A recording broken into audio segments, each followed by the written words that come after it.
Friends, welcome to the Reversion. Glad for you to be joining us here tonight. I have, I think, what is going to be a pretty exciting episode lined up here. And I'm really glad that you decided to join us here in chat. I want to say what's up to everyone. You hear me? That's very good. Let me get a Christ is King in the chat if you can hear me. I was thrown a little bit off there with the intro looping. But yeah, welcome on in, guys. Hello to my friends over on Substack as well. If you're tuned in over there, they've just launched a new streaming update on Substack, so you can stream from your desktop more easily over there now, which is really cool. Love to see that they were making really rapid and really great improvements over on Substack. Christ is King. There we go. Let's go, boys. Oh, and I want to, before we get started here, I want to thank a bunch of pretty fat donations came in. It looks like while I was offline. So I appreciate, there's no names attached to them, but if you sent a donation while I was away throughout the week, I see you and I really appreciate you, especially the fat $120 donation from, it just says someone. So I really appreciate that. And I think there were some sales over on the store, the shop.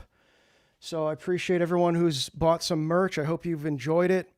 Let me know how you like it. Post a picture or whatever if you're in Discord or on X so that I can see it. But yeah, welcome on in, everyone.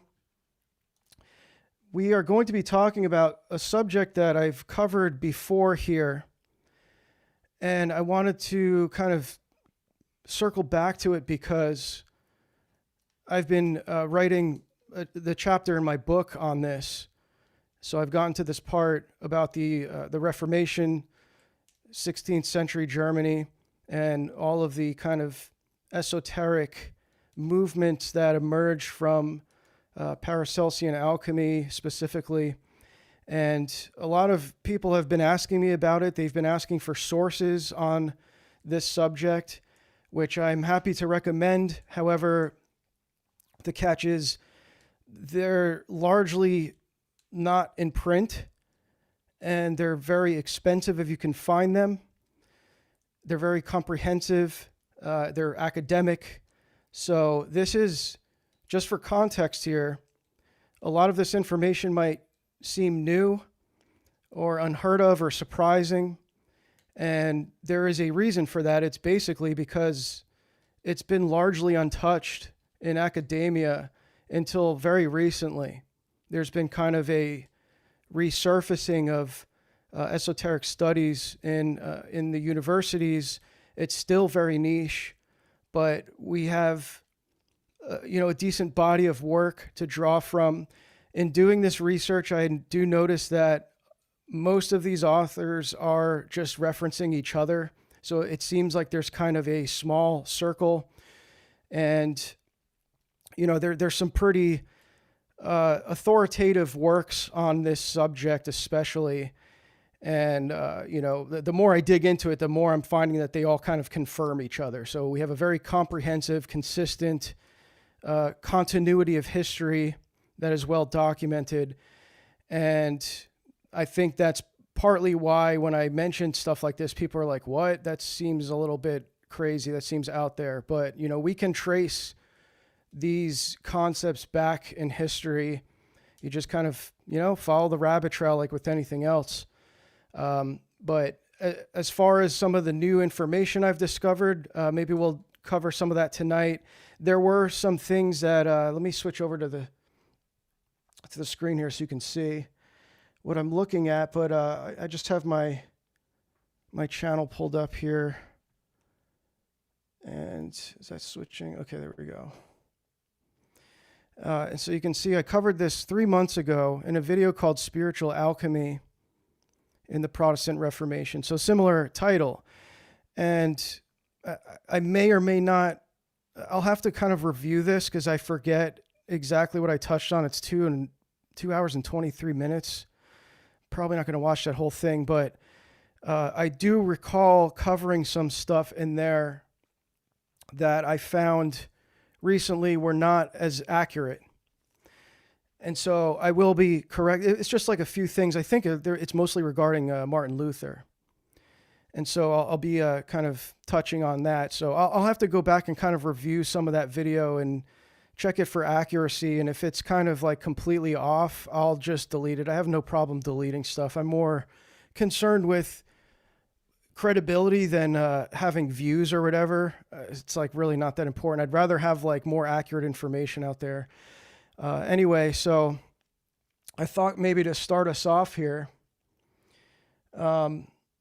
what I would do is play a video that I found. Actually, I was surprised when I found this video because I was doing my research on this subject, and apparently it's so kind of like uncovered that I was able to find this video without even looking for it, just by searching for something along the lines of the title of this stream. Something like, spiritual alchemy in the Reformation, or esoteric Reformation, something like that. And this is what came up. So this is a video. I was like, what? That's my tweet. And it was a guy he's doing like a critique of a tweet I posted, which is related to the subject. So I figured this would be kind of a good introduction to what we're covering here.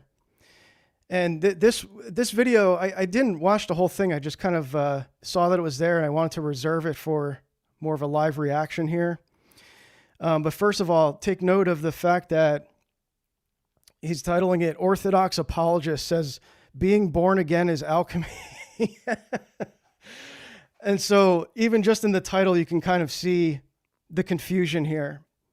First of all, I'm not an Orthodox apologist, but I'm flattered that you think I am. This is not an apologetic argument either. I don't even think it's an argument, but and then you can tell even before I play this how he's going to frame it, because he's saying that what I'm saying is the whole notion of being born again is in itself alchemy. And what this video will reveal, I think, is maybe two things. The first being that the word concept fallacy that Protestants fall victim to goes much deeper than we realize. I think there's a historical case for it. And I actually just tweeted this, I think maybe the other day, that to truly understand how deep the word concept fallacy goes, you kind of have to go back to the Reformation and look at all of these syncretic movements that were occurring at the time, because there was an already flourishing presence of Hermeticism and alchemy in particular during Reformation Germany. I mean, even a couple hundred years prior, the first alchemical text arrived in Germany over 100 years prior to the Reformation. So there was already a century-long presence of alchemical studies during the time of the Reformation, and that will kind of give you an idea of where some of these concepts started to divert from the Orthodox understanding, well, even the Catholic understanding, because we're talking about Germany in the Middle Ages. So, so we're gonna watch this and see what this guy. I mean, this is like a small channel. I normally wouldn't even touch this kind of thing. It's got 24 views. I mean, this is just, no one's gonna watch this. No one will ever have seen this. But like I said, I thought this would be just a good introduction to this, to kind of at least clarify what I'm even saying here. All right, we're back talking about Orthodoxy, Eastern Orthodoxy, as we do so much on this channel. And I want to talk. So it's just one of those channels where, it's interesting. I know I'm pausing already 7 seconds in, but this is a trend I'm noticing with these Protestant apologists. A lot of them are really focusing their efforts on orthodoxy, which is interesting because, like, isn't Orthodoxy pretty small still? Isn't it still only like what, 1 to 3% of the population?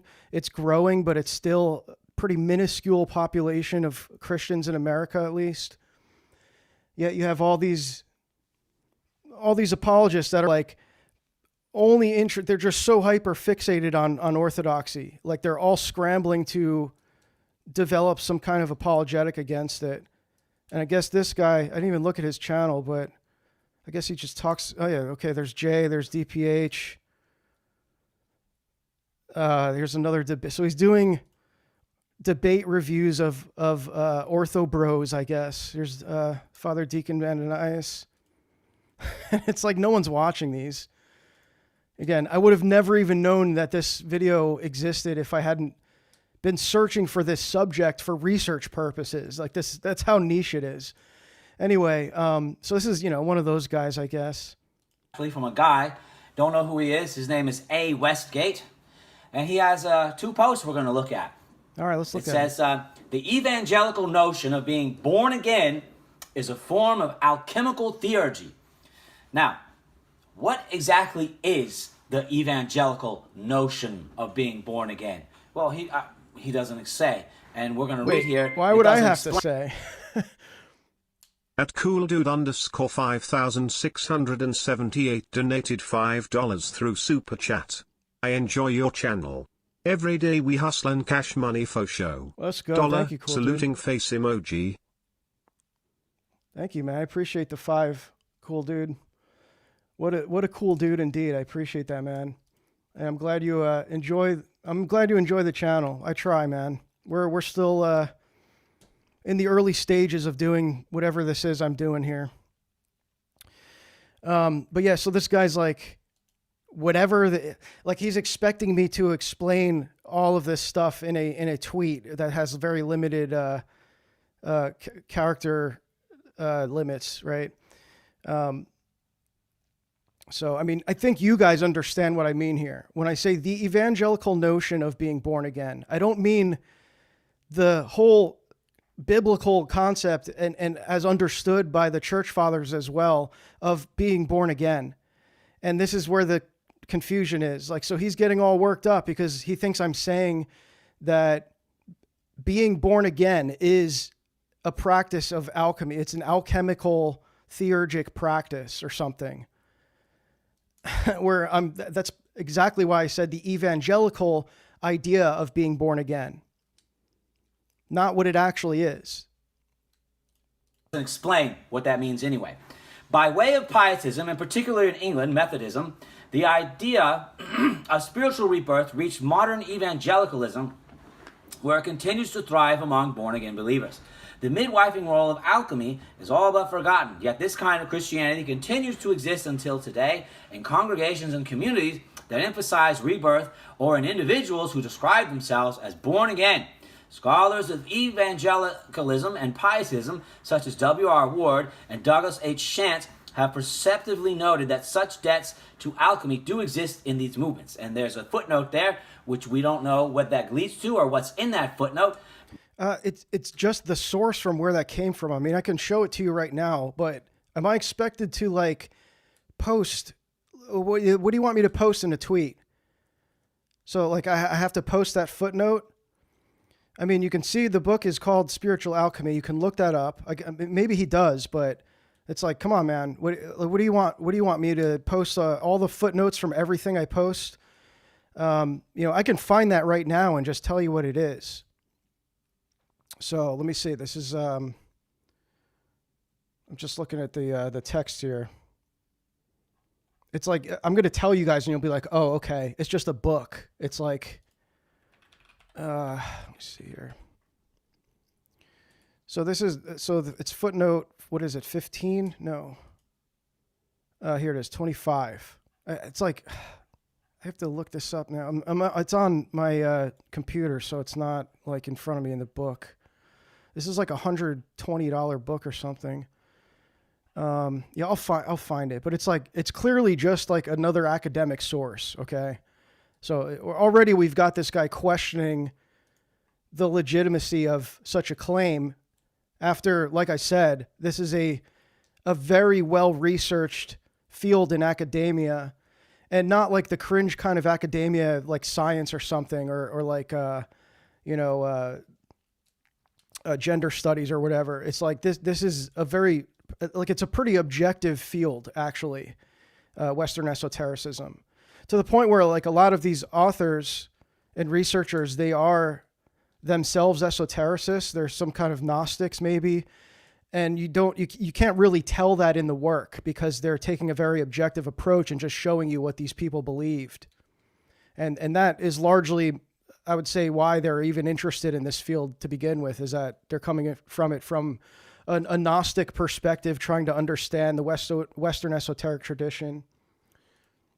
But we have to listen to what this says. By the way of Pietism, and particularly in England, Methodism, the idea of spiritual rebirth reached modern evangelicalism, which assumes that the idea of spiritual rebirth is not biblical. The idea... No. So it's exactly what I said, that he was going to argue. Word concept fallacy. He's unable to separate the fact that the evangelical notion is a different notion than how it's understood in the writings of the fathers and even in the Bible. He's just assuming that the evangelical notion is like the objective understanding of spiritual rebirth, which, let's think about what it entails, right? We're going to get into this too, don't worry. We're going to actually get into like how this idea evolved. What I mean by the evangelical notion of being born again is the process in which that spiritual rebirth occurs. How does that happen? In the evangelical context, and now I'm using the term evangelical because I know if I said Protestant that you're going to get all these different Protestant denominations seething and saying like, oh, not all Protestants or whatever. So, particularly in evangelicalism, how do you become born again? Well, generally, they'll tell you, you have this kind of profession of faith, and there's this, kind of invisible transformation that occurs the moment that you accept Jesus into your heart. What actually is that, though? They don't have a metaphysics that describes how that happens or what that is. It's just kind of this like magical thing where you say these words. Maybe you raise your hands up, you go to an altar call or something, or you say, make some kind of profession of faith. And right then and there, the spiritual rebirth occurs. It's like said and done. The baptism, all that other stuff is totally secondary because it's symbolic and it's not even required in many cases. It's just, kind of a symbolic thing and an event for you to share your testimony or whatever. And so that's not even has nothing to do with the spiritual rebirth. The spiritual rebirth occurs kind of mystically when you make this proclamation and accept Jesus into your heart. There's no even kind of ascribing to what that person of Jesus Christ is other than what he's done. So it might be something like, I believe he died on the cross and rose again, and he'll return. And he died for my sins, whatever. For the struggle. Yo, thank you, Raimunis, for the what is it, $33? Oh, that's a very sus number, man. Thank you for the 33. I appreciate the very cryptic donation there, man. So that's what I'm talking about. Obviously, I don't have to describe that to you guys, but I guess if you're an evangelical, if you're a Protestant tuned in and you're like not understanding what I mean, it's like that's what I mean, man. It's a very specific type of understanding of this concept of being born again that pertains to evangelicals. We don't believe that this is how spiritual rebirth happens. So I'm not saying the whole concept of spiritual rebirth is esoteric and occultic and derives from alchemy. So he's already, we're only a minute and 30 seconds in and he's just like not even close. I honestly don't think Protestants are ready for this level of I don't even want to say critique, because it's not, I don't even consider it a critique. It's just a look at, like, it's an honest look at history, but they're not ready for this like level of discourse. They're prepared with all these arguments from scripture. They know all of the common points of dispute. They might be even familiar with many of the Orthodox and Catholic arguments, but they don't know about this stuff. I mean, this is very hard to access, this information. I'm not saying I'm special for knowing about it, but you know, I hope that there can be some kind of like better engagement with this.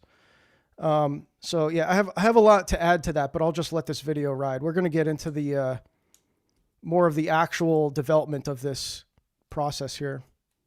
The idea of being born again is not biblical. That's essentially what this text is saying. And in this thread, the guy A. Westgate says that this book is called, let's look over here on Amazon, Spiritual Alchemy, from Jacob Boehme to Marianne Atwood by Mike A. Zuber. He provides zero context. Yeah, Austin in the Substack chat says, I believe Jesus is a cool guy who loves everyone for who they are. Yeah. And then you get baptized at a Pizza Hut. Yeah, exactly. Yeah. The baptism is just like a joke. I grew up evangelical for my whole life, my entire childhood into my adult life. And I never got baptized. I even went to a Protestant Bible college, and I was studying theology. I probably could have gone through and gotten my MDiv, and I was never even asked if I had been baptized. That's how like secondary it is. It's really not, it doesn't mean anything other than you did this symbolic statement that you were already saved. The baptism is after the fact. And there's no particular kind of urgency to even get baptized. So I saw it as very unimportant, and I didn't want to do the whole like share your testimony thing. Like I thought that was cringe, so I just didn't do it. Except to say that, hey guys, the evangelical notion of being born again is a form of alchemical theology. He doesn't explain what the evangelical notion of being born again is. You should know that. You're an evangelical. Doesn't everyone know what I just explained? Is that really, you're expecting me to explain that in a tweet? I have to go through all of that. Everything I just said about what that process entails, that needs to be explained first before I can call it alchemical theology. Even though you don't even know what I'm referring to by alchemical theology. You don't even know what that means. So how about I explain that? Like a better critique would be explain what you mean by the alchemical part. Why do I have to explain the evangelical concept of being born again? Literally everyone knows that. Nor does he actually prove this connection. And the whole assumption here is that the idea of spiritual rebirth is actually foreign to Christianity. And it got into Protestantism. It's actually a uniquely Protestant thing, a uniquely evangelical thing by way of alchemy. Yeah, well, the spiritual alchemy part is a uniquely Protestant thing. And that I will prove. That's easy to prove. Total nonsense. Total nonsense, as we'll take a look at. Look at the second tweet here. From the same book. 16th century Paracelsian alchemy. Oh, I forgot I posted this. Yeah. Okay, here's some more context here. Is thought of the philosopher's stone as an alchemical allegory for the spiritual rebirth of the believer. Spiritual transformation is believed to happen through a mystical inner transformation absent of sacraments. Okay, we don't really need to read. By the way, is this guy recording his computer screen from a phone or something? What am I looking at? Because I can see the monitor lines on the screen here. It looks like he's recording his monitor screen from an external device. If I could just give just some friendly feedback if this guy ends up seeing this video. You got to get the screen share going, man. If you want to do this whole apologetics YouTuber thing, got to up the quality, man. That because it doesn't really pertain to anything we're going to say. Basically, he summed up what it said. Happy Happy he to whom is shown, and having been shown, rightly known, the person, passion, and resurrection of Jesus Christ, the matter, preparation, and more than perfection, and the glorified body of the philosopher's stone, and your rebirth, formed in the image of likeness of God according to your body, spirit, and soul. What does that have to do with evangelicalism?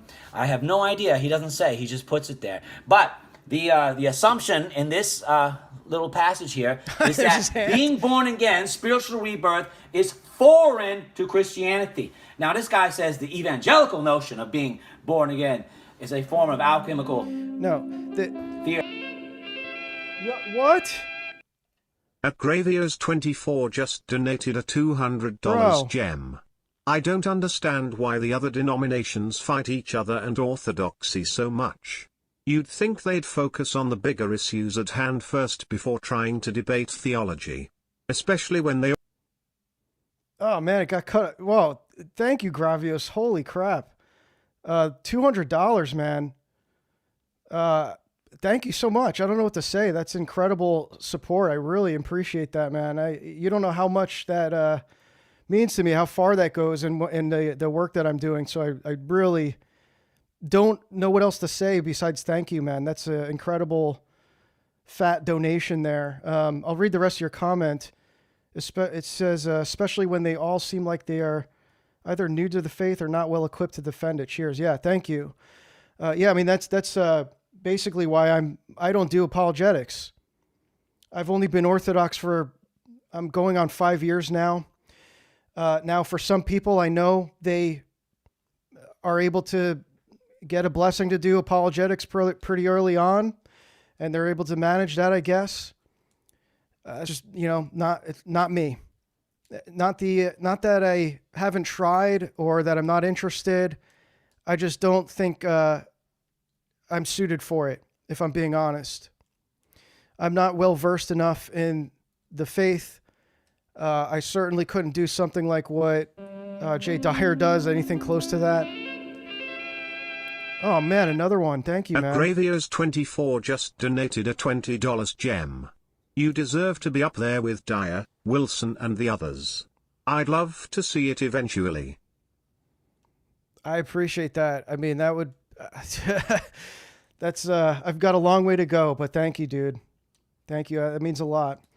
Yeah, as we're talking about Dyer, but yeah, it's like, I think we've got enough Orthodox apologists right now for the size of online orthodoxy. It's like proportional to our growth. I think we're doing pretty good in the apologetics department. So I don't think I'm needed in apologetics personally. If I were to do some kind of apologetics, it would probably just be focused on Protestantism. I feel I can handle that pretty well. But I just don't have any plans to do it. I think what the kind of stuff we're doing here is pretty interesting because you watch these guys and they don't know how to respond to it. They don't have a kind of like a pre-scripted defense for it. There's nothing in apologetics books that talks about this stuff. And like I said, again, it's not that this is an argument, but when you make these statements from history that are factual, there's not a whole lot you can do other than, I will tell you what I've seen from some of the traditional Lutherans who have read my work on this. They were particularly only interested in Luther. How did Luther relate to all of this? And they don't care about the other movements because that all happened outside of Lutheranism. So it's almost like they just stay within that original, strain of Lutheranism, and whatever happens out there, like whatever the Puritans were doing and the Moravians and the Anabaptists or whatever, all those guys were just heretics from the start. So it doesn't even matter if they got into all this like crazy esotericism or whatever. And that's fair.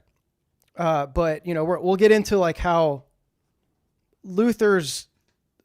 some of Luther's theology kind of helped guide this development along. And I will say, I guess I'll just say this now. This was something that, and we'll get back to this because, I don't think this really goes anywhere, but let me switch over to is there something I can show on this? I do have my articles on this. Maybe I'll show that. Yeah, let me show this here. So if we go over to the articles I wrote back in March, the first one's called Kabbalah and the Protestant Revolution. This is free. I made this free. It was paywalled for a while, and I just recently opened it up.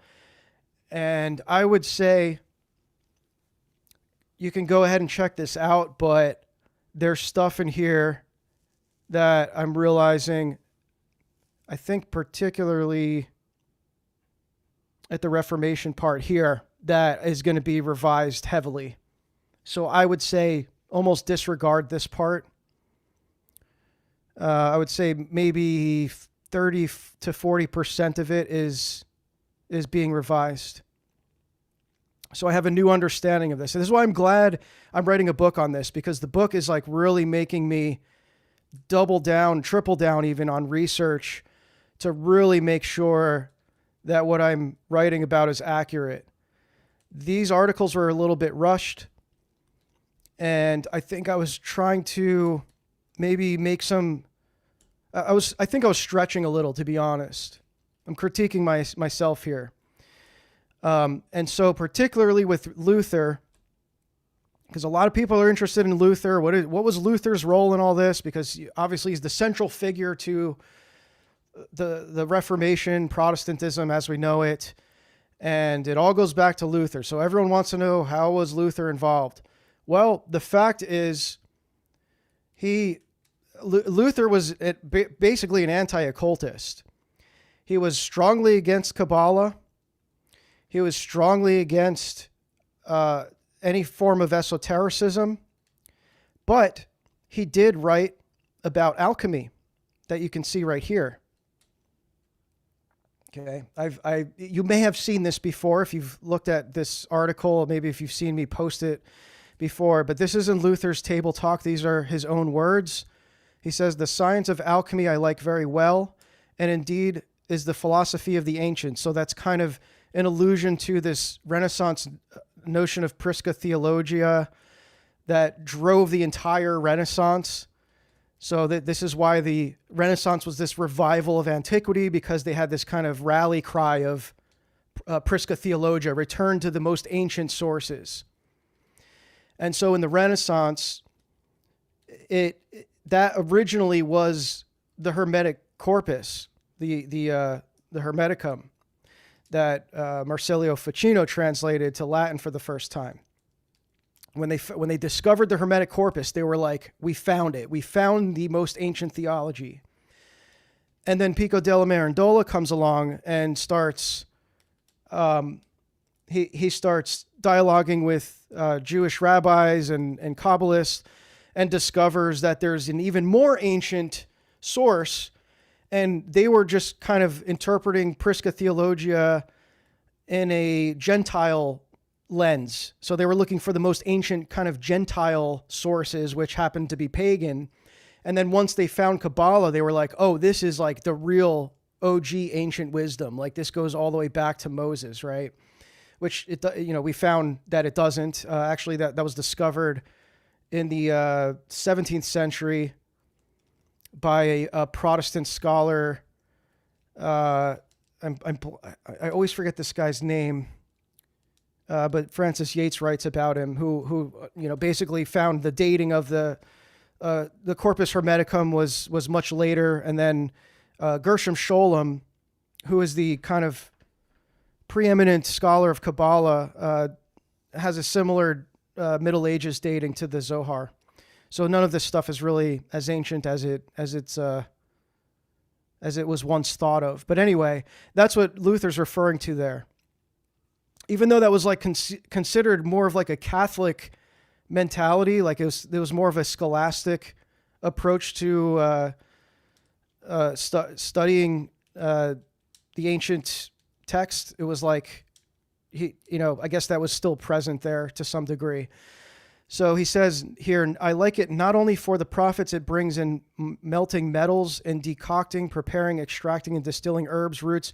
I like it also for the sake of allegory and secret signification, which is exceedingly fine, touching the resurrection of the dead at the last day. Now, I originally, when I came across this, I thought, like many of you probably did, and just saw that term alchemy, and then the allegory to resurrection or spiritual rebirth, and I said, aha, there it is. Martin Luther was, he may not have been a Kabbalist, but he was practicing alchemy, this esoteric practice, right? Well, it turns out it wasn't really perceived that way, at least before this figure we're going to be covering named Paracelsus, who I've covered before in that video I showed you guys. There's a very complex relationship with alchemy in European history since it entered Europe, which we have the exact date for, by the way. We know the exact date when the first alchemical text came from the Middle East into Europe and was translated to Latin. And I think it was actually less than 100 years after the Great Schism. So it was, somewhere around 1190 something. I don't remember. But so it's been, alchemy has been present in Europe for a very long time, even prior to the Renaissance.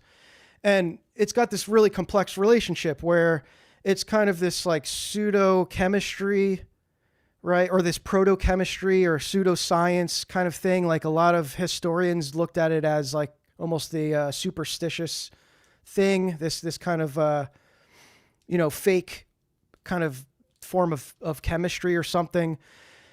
And then you see all of these spiritual allegories that are coinciding with the laboratory practice of alchemy. And so what it's called the new historiography. So again, like I said, this is all very new in terms of modern academia, the study of the esoteric traditions. And they found recently in this study that it's almost like inseparable, the laboratory practice and the spiritual allegory. But just because you're doing one or the other doesn't mean that, like, there's basically, it's hard to ascribe it to like some kind of occult practice as understood at that time. Because, alchemy did produce a lot of... I don't understand why these people would turn to the people who killed God for their theology instead of church history. I don't know, man. Well, I actually recently gained understanding on that. And if you want to know, I'll give you the quick explanation because it relates exactly to Prisca Theologia. So by the time of the Reformation, there was already this very prominent notion of Prisca Theologia that was continued from the Renaissance. And so you had guys like Reuchlin. I saw someone mention Reuchlin in the chat earlier. But Reuchlin had an influence on Luther. And this is a testament to why Luther even mentioned that he dislikes Kabbalah. Like, why would he even be talking about Kabbalah if there was no presence of Kabbalistic studies among Christians at the time? So this kind of like thread of Prisca Theologia maintained its influence into the Reformation to a lesser degree than in the scholastic world, but to some degree nevertheless. And basically my argument, I guess it would be considered speculative unless I could actually substantiate it further. But this is why the reformers preferred the Masoretic text, the Masoretic Old Testament translation, over the Septuagint, because it was perceived as older and more ancient and therefore more true. So even though it did come from, translated from Jewish rabbis, the Masoretes, right? It's like they just saw it as more ancient, therefore more true. And to the Jews' credit, they are extremely good at preserving history. However, I would question that when it comes to preserving any kind of history to do with Christ. But, nevertheless, that's something that they are really good at. I have this book I've been using in my research. It's called The Economy of Secrets. It's another academic work. And it's about how there was these really highly sought after secrets that the Jews were really they were keeping really well over time, very cryptically. They were using all this actual cryptography in their encoding of messages. They obviously had many really deep, kind of old, I guess, esoteric secrets that they kept verbally between each other. And so it developed this whole, as the Jewish world and the Christian world intersected, they were, and especially with the invention of the printing press, when they started printing these texts and mass disseminating them, some of the Hebrew literature was the most, regarded as the most valuable because of the secrets they contained in the Hebrew language. And so there was this highly sought after kind of value placed on the transmission of Jewish secrets in particular. Anyway, so I think that's what, to answer your question, I think that is probably why.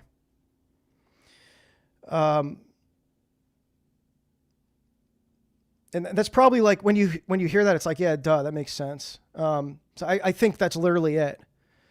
So, because again, Luther, getting back to Luther, he was very aggressively against basically most of the stuff that we are. He did not like the inquiring to rabbis for interpretations and translations of the Old Testament. He was not fond of, he actually condemned Christian Kabbalism, even though he was a correspondent with Reuchlin. And he was against the esoteric practices that were developing in Christian circles in Germany at the time.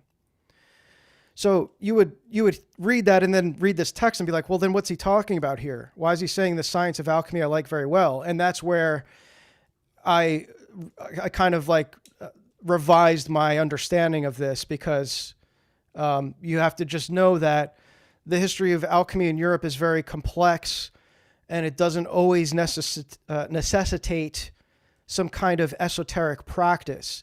Alchemy produced a lot of materials that we use today, like gunpowder. We wouldn't have gunpowder without alchemy. So there is a legitimate practice of alchemy. I mean, we're going to be looking at Paracelsus, and Paracelsus was the godfather of modern pharmaceuticals, or the study of pharmaceutics, right? Or pharmacy, whatever. And so that, it derives from a 16th century German alchemist.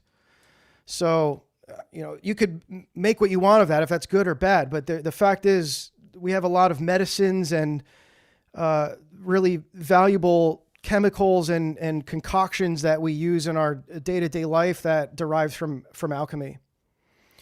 So to say that this indicates that there's some kind of mystical beliefs that he has, like some kind of esoteric thing he's alluding to, is not accurate. And that's what I have revised in my depiction of Luther. So I feel like I'm being very fair to Luther, because he's pretty clean in terms of any kind of esoteric influence. That's not to downplay the damage he did with his revolution, because what he did with the doctrines that he developed through the Reformation kind of accelerated all of this stuff. So they provided a framework, whether within the context of Lutheran small o orthodoxy, or what the scholars consider Lutheran heterodoxy is. That's when they, when they're talking about these movements like the Pietists and the Paracelsians and the Christian Theosophists, the followers of Jakob Boehme. They refer to them as Lutheran, as heterodox Lutherans, which I find kind of funny, as if there's like some kind of ecclesiology that can actually do something about Lutheran pastors preaching heresy other than condemn them or persecute them or whatever. It's like there was no actual consequence from an ecclesiastical perspective if you were considered a Lutheran heterodox or whatever. It's like, so what? What actually happens if you're a Lutheran heterodox? Anyway, so that's what I wanted to clear up about Luther. So sorry guys, but there's no smoking gun with Luther in terms of does he have some kind of Kabbalistic influence or something. So that's what I've revised in this part. I would say that was about it, actually, now that I'm looking at it again. The rest of this looks pretty accurate. So yeah, it's just that. And then similar here with his reference to Kabbalah. So I think I originally looked at this and I did kind of, yeah, okay. It's not as bad as I thought, because I am saying that, to be clear, it is highly likely that Luther is not referring to the teachings of Kabbalah. Okay, so that's pretty much the same thing here. So Luther hated Kabbalah, but also he's saying, he's making a reference to Kabbalah in his commentary to the on the Galatians, right? He's saying that the mysteries of Scripture are the true Kabbalah. What's he talking about? Well, again, why would he even be referencing Kabbalah? He's writing to Christian readers and he's referencing Kabbalah. Why do these Christian, these German Protestants in the 16th century know what Kabbalah is? It's because it was prominent enough there that they understood what that meant. So he's not deriving beliefs from Kabbalah. He's not referring to it. He's not saying that these mysteries come from Kabbalah. He's just making that reference to, I think this is more like, again, alluding to the Prisca Theologia concept of saying that the mysteries that are in Scripture or perceived to be, esoteric, contained within the Scriptures, are also revealed within the Scriptures. So I think that's what he's saying. And I think I had some Lutherans even clarify that for me. So let's get back to this guy spurging about my tweet.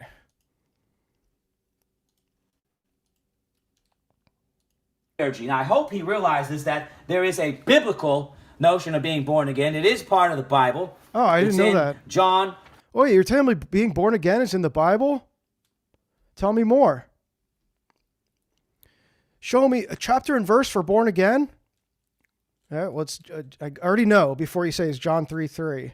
3. Yeah. Let's take a look at John 3. That is when Jesus visits Nicodemus. We know the story. I'm going to be reading from the Orthodox Study Bible. I'm going to be reading the notes from the Orthodox. It doesn't matter. The Orthodox Study Bible, there's no difference between what you would read in whatever translation you have and the Orthodox Study Bible in regards to what I'm referring to here. So that's cool. I mean, that's like an apologetics thing. It's like, oh, I'm going to read this from your Bible to debunk what you're saying. Like this doesn't apply here. It doesn't matter which translation you read. It says essentially the same thing. Orthodox Study Bible. And let's read it. Jesus answered and said to him, most assuredly I say to you, unless one is born again, he cannot see the kingdom of God. Yeah, oh, true. My God. True. I thought spiritual rebirth, the idea of spiritual rebirth, was something foreign to Christianity, unique to evangelicalism, and got there by way of alchemy.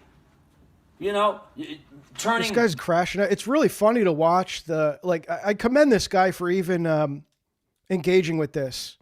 Because like I said, it's a very new, I guess I'll use the word argument. I don't think it's an argument, but it's a very new topic to engage with for these Protestants that aren't as well versed in this really niche kind of history, I guess. So I commend him for that.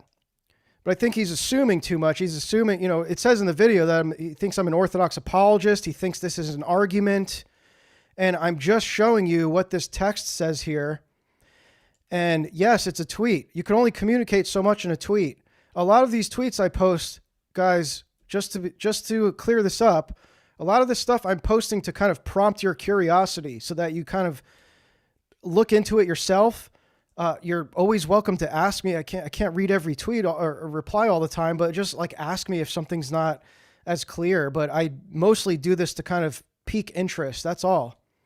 I'm not giving you a whole, like, how do you expect me to give you this whole thing in a tweet when I'm literally writing a book about it? It's been taking me months, years actually at this point, to put this stuff together. And you want me to do this in one tweet? So I think that this is very new to them, and they're thinking very defensively, when really, I mean, you could, as a Protestant, you could avoid this pretty easily by just saying, well, those were like heretic sects. Like those were just sects of Lutherans that diverted and started doing their own thing.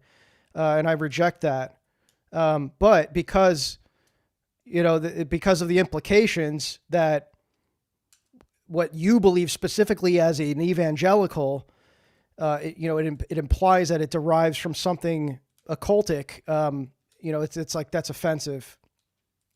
But I mean, yeah, like I said, I think it's just a little bit on a different level for them to engage with in a way that they're used to.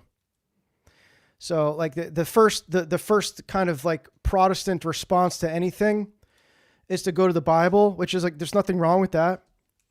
I mean, we love as Orthodox Christians, we love the Bible more than Protestants, but I know that they have this thing where they think that we don't love the Bible because we have this other thing, tradition, and we don't believe sola scriptura.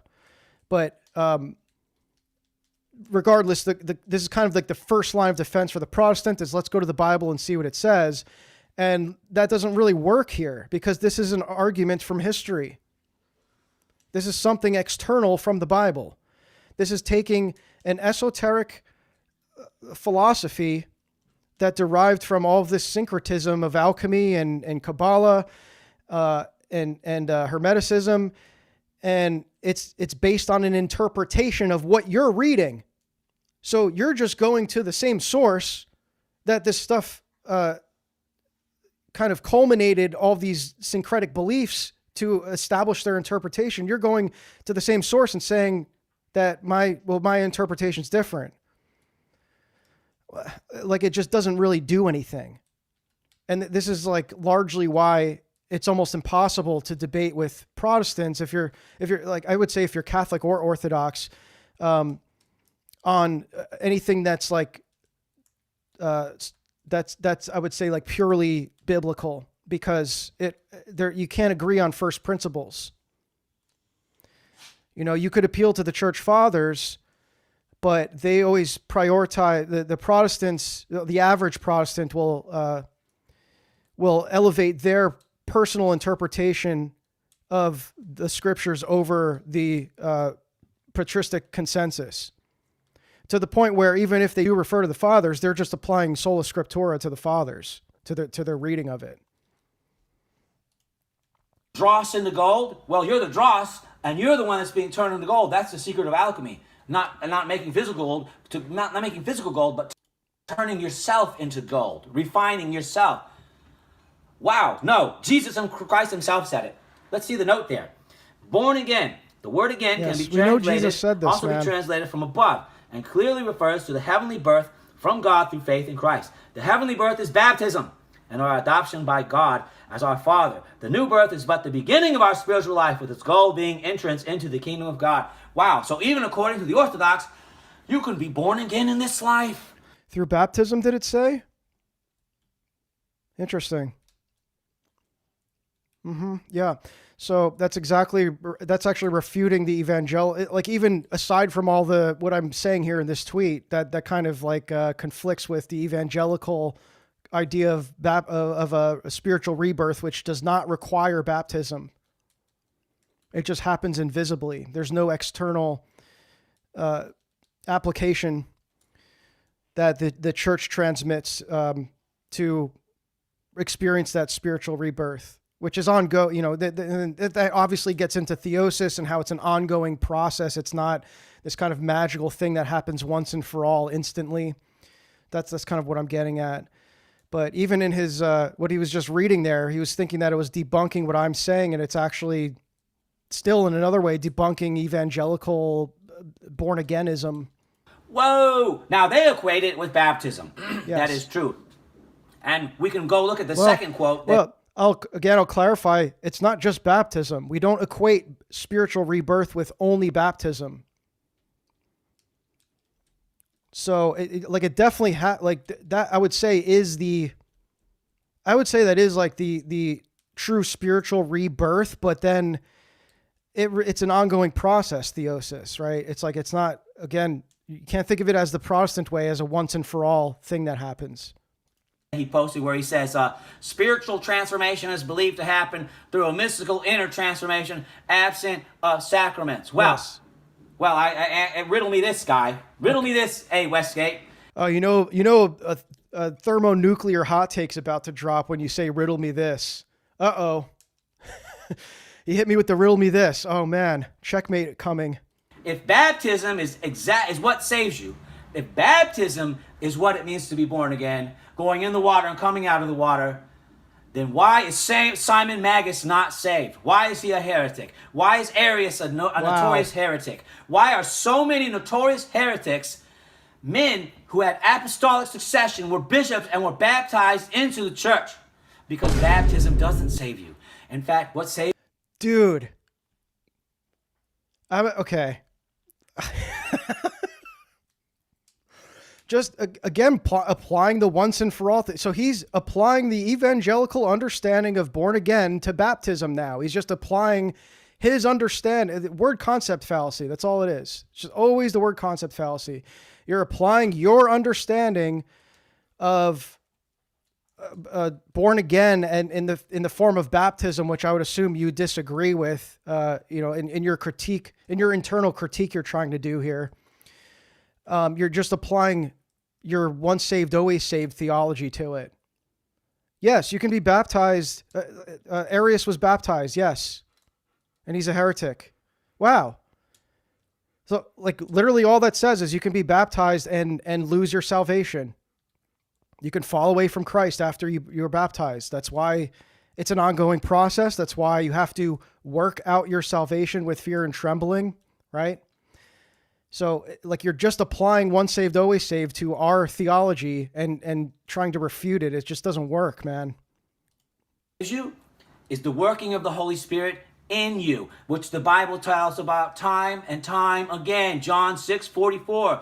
No man can come to me except the Father who hath sent me draw him to me. Where are we going with this? The last, and Christ shall give thee light.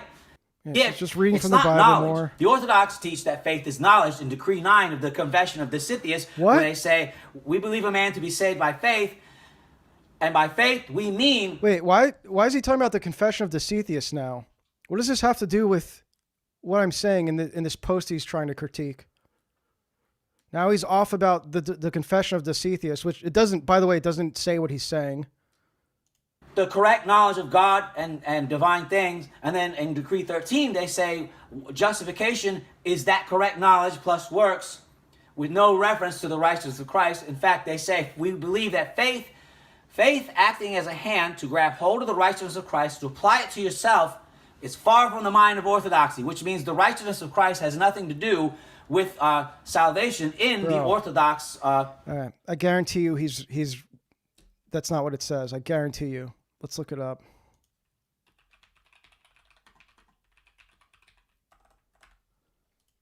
All right. Here's Decree 13 he's reading from. We believe our Lord. Now, and this is a continual text, by the way. So there's like, you don't read this like a chapter in the Bible or something. I mean, even that, you don't read it that way. Where I just lost it. Sorry. Where's 13? Okay. Decree 13. He's saying that that faith comes from knowledge, so it's Gnostic. Is that what you think that the Confession of Dositheus is about? That it's professing a Gnostic salvation? That there's some kind of like Gnostic transmission of salvation here? Where's he reading from? This is all 13 here. Sorry, I keep losing it when I make it bigger. Where's 13? 10? Why does it skip? Oh, 11, 12, 13. Okay, here's 13. Okay. Sorry, I'm retarded. We believe a man not to be simply justified just through faith alone, but through faith which works through love, that is to say, through faith and works. Right, the synergy. But the idea that faith can fulfill the function of a hand that lays hold of the righteous, which is in Christ, and then could apply it unto us for salvation, we know is far from orthodoxy. Yeah, it is. That faith alone, it's just saying that faith alone imbuing righteousness is far from orthodoxy, because we understand salvation to be a synergistic process of our free will cooperating with God's grace. So for faith, faith so understood would be possible in all, so that no one could miss salvation, which is obviously false. Yeah, again, just a critiquing of faith alone. But on the contrary, we rather believe that it is not the correlative faith, but the faith which is in us justifies through works with Christ. So right there, there's nothing in here saying that knowledge has any part in this process of salvation. There's nothing in here saying that. So this guy's just making stuff up. Well, that's why you've... Which means the orthodoxy is a rejection of the gospel. That's ultimately what it is. So I only have 495 what is baptism? subs. Well, Romans tells us what it is. Romans 6:4. Let's take a look over here. We're still reading from the Orthodox Bible, which is the NKJV version. 6:4. Here we go. Okay, I want to comment on this. So Luther just said that he likes it for the sake of allegory. That again alludes to how prominent it was to use in a spiritual allegory, alchemy that is. So that was something that the historians found was inseparable from the laboratory practice of alchemy. The fact that it was so commonly used in spiritual allegory, and probably even more so than the laboratory practice. So someone like Luther would have used it in an allegorical sense to transmit like a commentary on a spiritual matter, but it doesn't imply that he was doing something esoteric. He's just talking about the concept of transmutation. But now we'll see. After I finish this, I think I'm just going to skip through this because I don't think this is worthwhile. But we'll see that there does become a deeply esoteric interpretation of it that develops within the 16th century. Therefore were we buried with him through baptism into death, that just as Christ was raised from the dead by the glory of baptism, even so we should walk in newness of life. The number of passages in the Bible are about spiritual rebirth are replete. There's too many. Yeah, there's too many. Maybe the famous one, the most famous one, is that the dry born again. A book about spiritual alchemy, really, about Jacob Boehme and his ilk. How about you quote me some real, honest-to-goodness Protestant evangelical scholars about what it means to be born again? Quote me an evangelical theologian. Because they don't understand this. They're not talking about where it comes from. Where does that concept derive? The fathers didn't believe born again meant the same thing you do. So where does this new understanding of it come from? That's what I'm talking about. I could quote you your own evangelical preferred scholars till I'm blue in the face, and none of them are going to mention where this idea came from. They just presuppose that this is the absolute authoritative biblical understanding of this spiritual rebirth.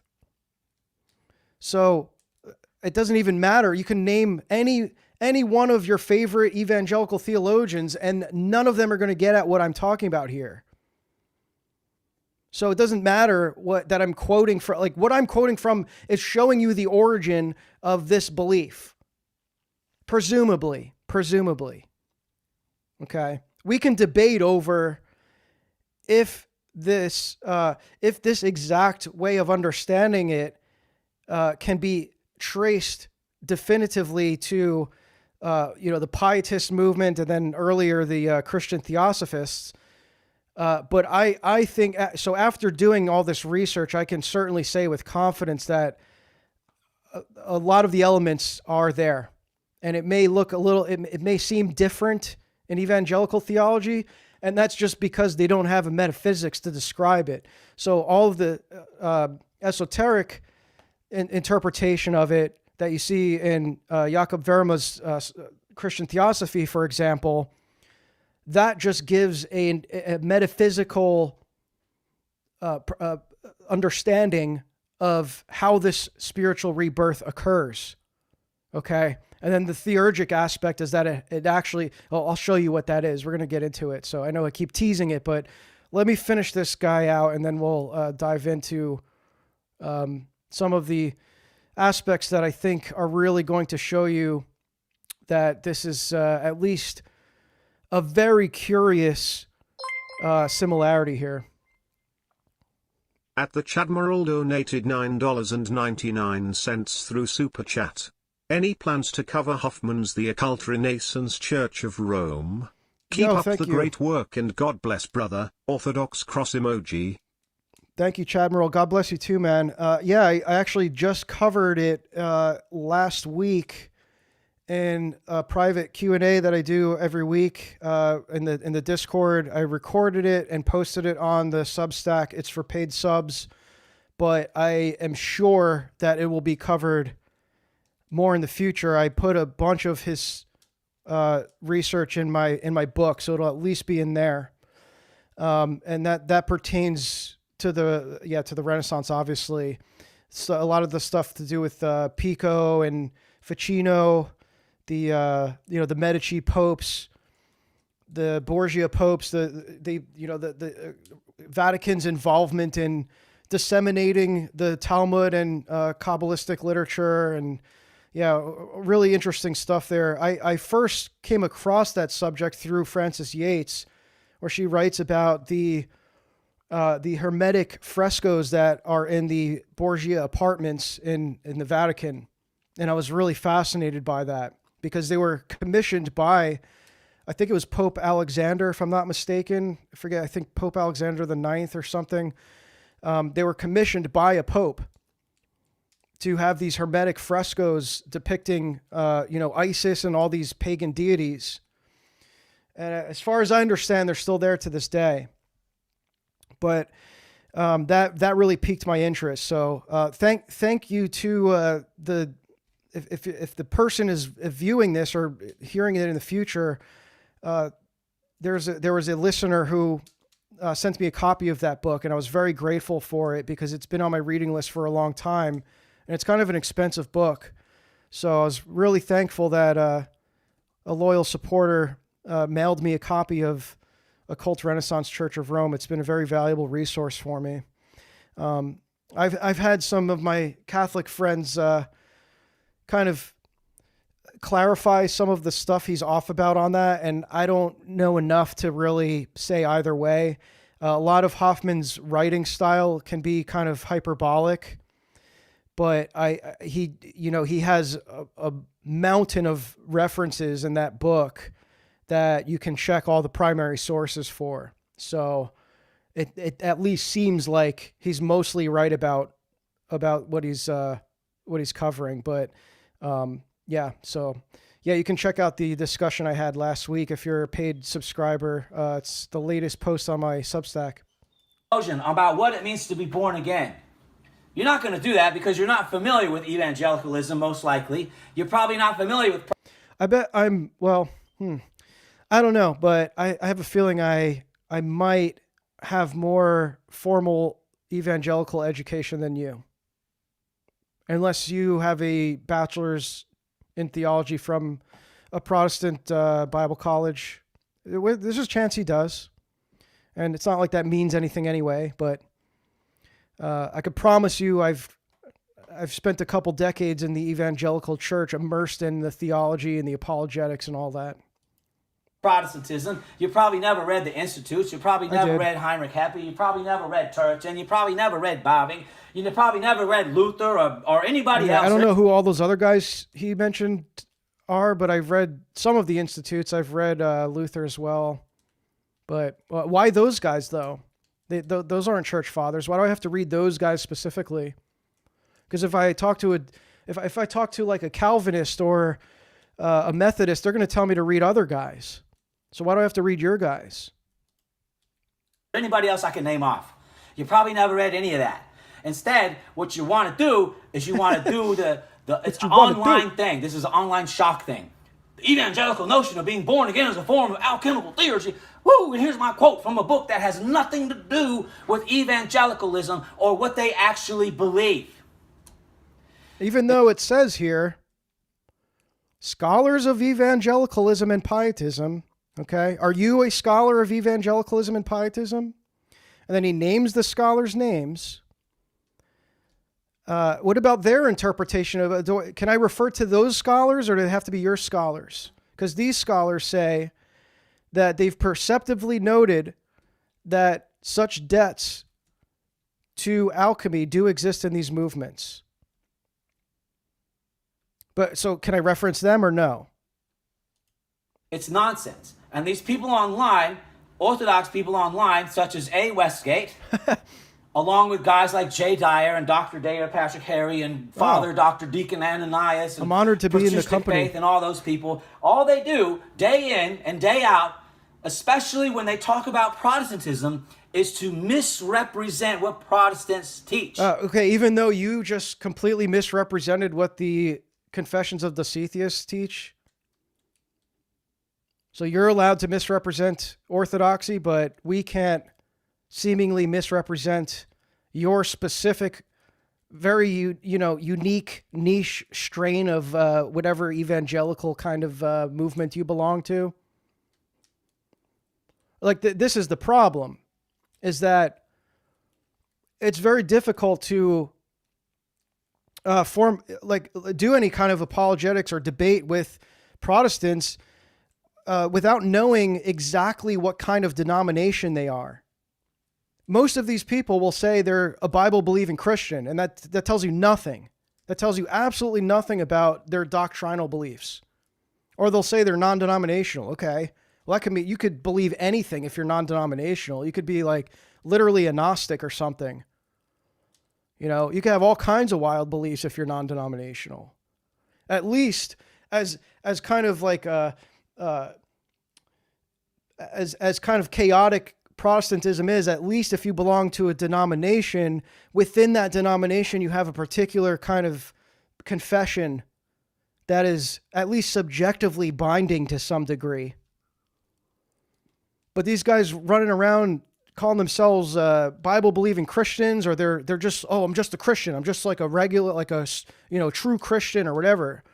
It's like, I don't know what this is why a lot of Catholics and Orthodox won't even debate with these people, because how can you come into the debate not knowing exactly what they believe, and then you are accidentally misrepresenting their position because you don't even know what denomination they belong to, what confessions they subscribe to, And so you're coming in with this kind of more general understanding of Protestantism, and then meanwhile they know or they think they know at least enough about your beliefs because you belong to a more to a universal body. So it's like it's just not fair because it just kind of sets you up for a bad experience because you don't know what these people believe about almost anything. And to deny what they teach, namely faith is Right. knowledge. This is just, I'm kind of tired of this guy. I mean, this is not even about what I'm talking about anymore. He's just rambling, but I thought that'd be a good introduction to what we're talking about here. Now, let's get into the actual topic. I don't think I have any visuals here, so let me see if maybe we can start with Paracelsus. I might just do a Wikipedia thing here, as cringe as Wiki is. I found, at least in this area, oh gosh, man, go away. At least in this area of research, probably many others, I have found some really good sources from Wiki articles on this. So this is Paracelsus. Now, here's what I'm going to do. I'll just pull up his picture because I'm going to be reading from something else here. I'll be reading or kind of riffing off of what I've written myself in the chapter on this alchemical Reformation here. And so, I already covered Luther. That's kind of how I start things off. And that gives you the framework for the understanding that the medieval alchemists, they both wrote about alchemy in an allegorical sense to describe spiritual matters, and then they also practiced it. So there was these parallels. It's like alchemy is like the study of nature. So it's a way of, manipulating nature. It's a way of, physically engaging with it. And so just naturally, a lot of these allegories are going to emerge from being immersed in that kind of art. So the sources I have from this, and I know I covered this in the previous stream, but just in case I delete it, one is called The Sacrificial Body in the Day of Doom, Alchemy and Apocalyptic Discourse in the Protestant Reformation. Another one is called Spiritual Alchemy by Mike Zuber. That's where that guy was crashing out over that screenshot. Tara Numenal, who's another very prominent scholar of Western esotericism.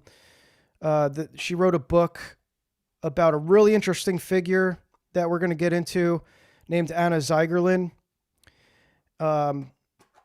And I don't even want to say any more about that, but yeah, the book is called The Lion's Blood in Alchemy and End Times in Reformation Germany. So, I mean, look, there's a good handful of books, academic books that are specifically pertaining to this subject in Reformation Germany in particular. So yeah, I mean, that's kind of how I set the stage with Luther. I show the Luther quote, and then it's like, Luther is referencing this allegory, but he's also against this, this like practice of mysticism, right?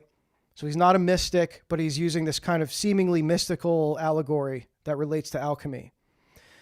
So that's to show that there's kind of two understandings of it, but then also you have this what's called the new historiography, which demonstrates that the chemical practice of alchemy and the spiritual practice were historically understood as a unified, almost like inseparable whole. And you have contemporary scholarship, they will make the distinctions between the two, but they should really be understood holistically. Another famous historian of Western esotericism, Wouter Hanegraaff, he says that alchemy may sometimes look like science, but it is really psychology or religion. So, and then you look at, while we're on the subject of Luther, Luther's son, Paul Luther, his oldest son, ended up becoming an alchemist. And, well, I'm getting a little ahead of myself here, but let's just say Luther's son was an alchemist, and he had some really interesting connections that we'll uncover shortly here.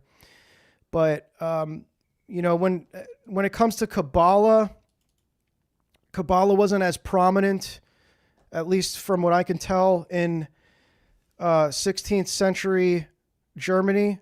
Obviously, it was prominent enough that Luther was able to reference it in his commentaries and people knew what he was talking about, but it wasn't quite as popular as alchemy. So you have, here's about the emergence of alchemy into Europe. Documented and the De Occulta Fallacia, that's the name of the first alchemical text that was printed in Germany in particular, and so that was in 14 something. I forget that. I don't have the date here. And so there's an alchemist named Agrippa. Let's pull up Agrippa. I didn't get too into Agrippa. He's got a lesser role, but he's, important.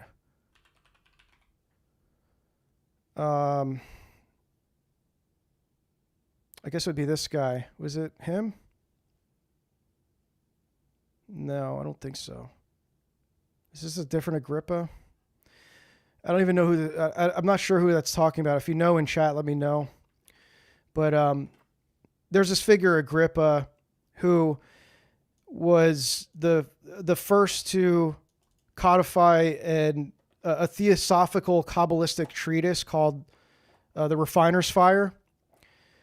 And this was a treatise that was notable because the author was this guy Chaim Vital, whose work involved the translations of Isaac Luria's Kabbalah. That's the modern Kabbalah as we know it.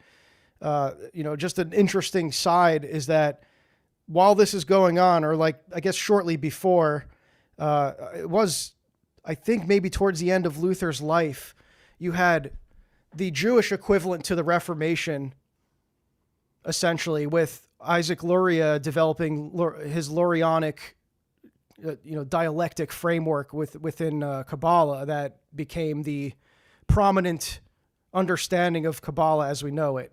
I think within Luria's lifetime, over half the Jewish world was practicing the Lurianic version of Kabbalah. So just an interesting kind of side is that you have, in this time of great religious turmoil, on one side of the world, there's the Reformation coming out of the Renaissance, and then you have the opposite, or not the opposite, but like a similar thing happening on the other side of the world with Luria developing the Lurianic system of Kabbalah. And so this guy that was involved in this alchemical, in writing this alchemical treatise, that was who did the he was a Kabbalistic master who was the only source of the Kabbalistic doctrines of Luria. So like Luria's work was kind of known I think posthumously, if I'm not mistaken. And we only know his teachings because they were documented by this Chaim Vital figure who was a renowned alchemist. And so you see a lot, like the whole reason I'm including this in my book, which is primarily about Kabbalah, is because there's an exceeding amount of parallels with alchemy and Kabbalah. Even though where they were treated they were almost like they were able to be treated mutually exclusively. But you just see so many parallels with it. And then that really culminates with towards the end of the 16th century in Germany with Jakob Verma, who really, brings it all, he synthesizes it all together to develop his system that's pretty much similar. It's pretty much like Lurianic Kabbalah with a Lutheran skin suit. So this is a quote from Raphael Patai. He says in this book, Jewish Alchemy, he says, the opening up of hidden mysteries of the Kabbalah to the Christian scholarly world also made the secret methods of gematria calculations available to it. This in turn led rapidly to their adoption by Christian alchemists and their utilization of theoretical underpinning of the great work. Okay, the great work is kind of like that's like the esoteric way of saying like the continuation, the propagation of the mysteries. It was thus that Kabbalistic alchemy developed, not as one of would have imagined among Jewish alchemists, but among their Christian colleagues. So this is kind of an exclusively, I don't even want to say Protestant, because I think some of the Catholic scholastics got into it, but later, I would say by the 17th century, it becomes almost exclusively Protestant. You have, of course, outliers, but it's like an overwhelming majority of the practitioners are various Protestants. So spearheading this whole thing is Paracelsus. And he was alive during Luther's time. He was doing his work during Luther's time in the kind of the heart of the Reformation. And he was steeped in a synthesis of alchemy and Neoplatonic Hermeticism and Kabbalah, which Gershom Scholem also suggests that he probably knew from Reuchlin and Agrippa that I mentioned earlier. And so the whole practice of Christian alchemy revolved around what we're talking about, the concept of spiritual rebirth. And they were deriving, so we know that for example, the allegory of the Philosopher's Stone, which did remain mostly in the realm of allegory until Paracelsus, that was there in the work I mentioned earlier, De Occulta Philosophiae. Wow, I really can't say the Latin philosophy. De Occulta Philosophia. Okay. That was already in that work for almost 100 years prior to the Reformation. Okay. So we know that was a very prominent theme in Europe, this whole notion of ascribing the spiritual rebirth in a Christian context to the Philosopher's Stone, the transmutation of the soul. So this is not a new idea. But what Paracelsus did was he revised it, and they believed that alchemy could perfect matter and restore the world to its prelapsarian state. So you see these ideas of Kabbalah start to creep in, of this almost like a notion of tikkun olam, of this world repair, and that alchemy can actually fix the world, right? So they can actually manipulate reality through alchemy to restore it back to its prelapsarian state.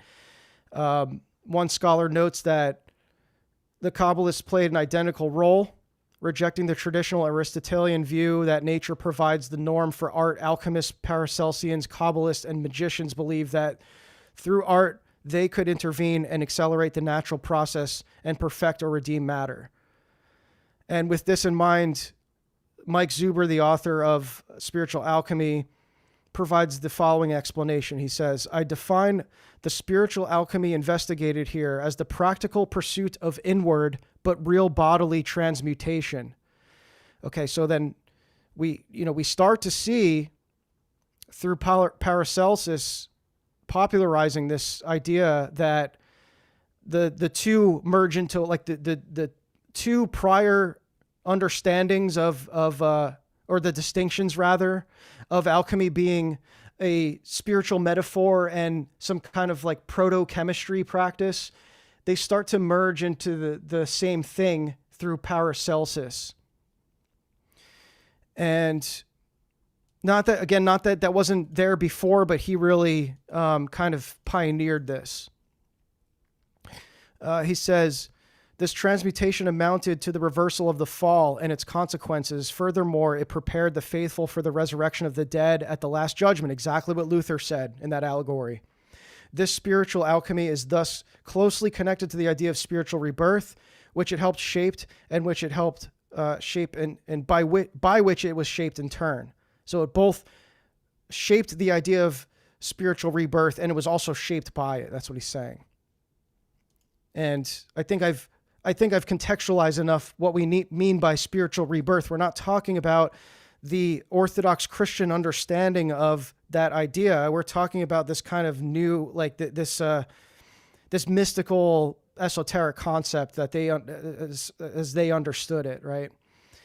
And they're trying. So it gets really kind of blurry where the lines are drawn with this distinction at this point, where it's like, are they referring to the allegory purely, and they're describing something that is actually justified biblically, or do they actually believe in a literal transmutation is occurring mystically without the use, without the administration of the sacraments? Because that's one of the core principles of Paracelsian alchemy.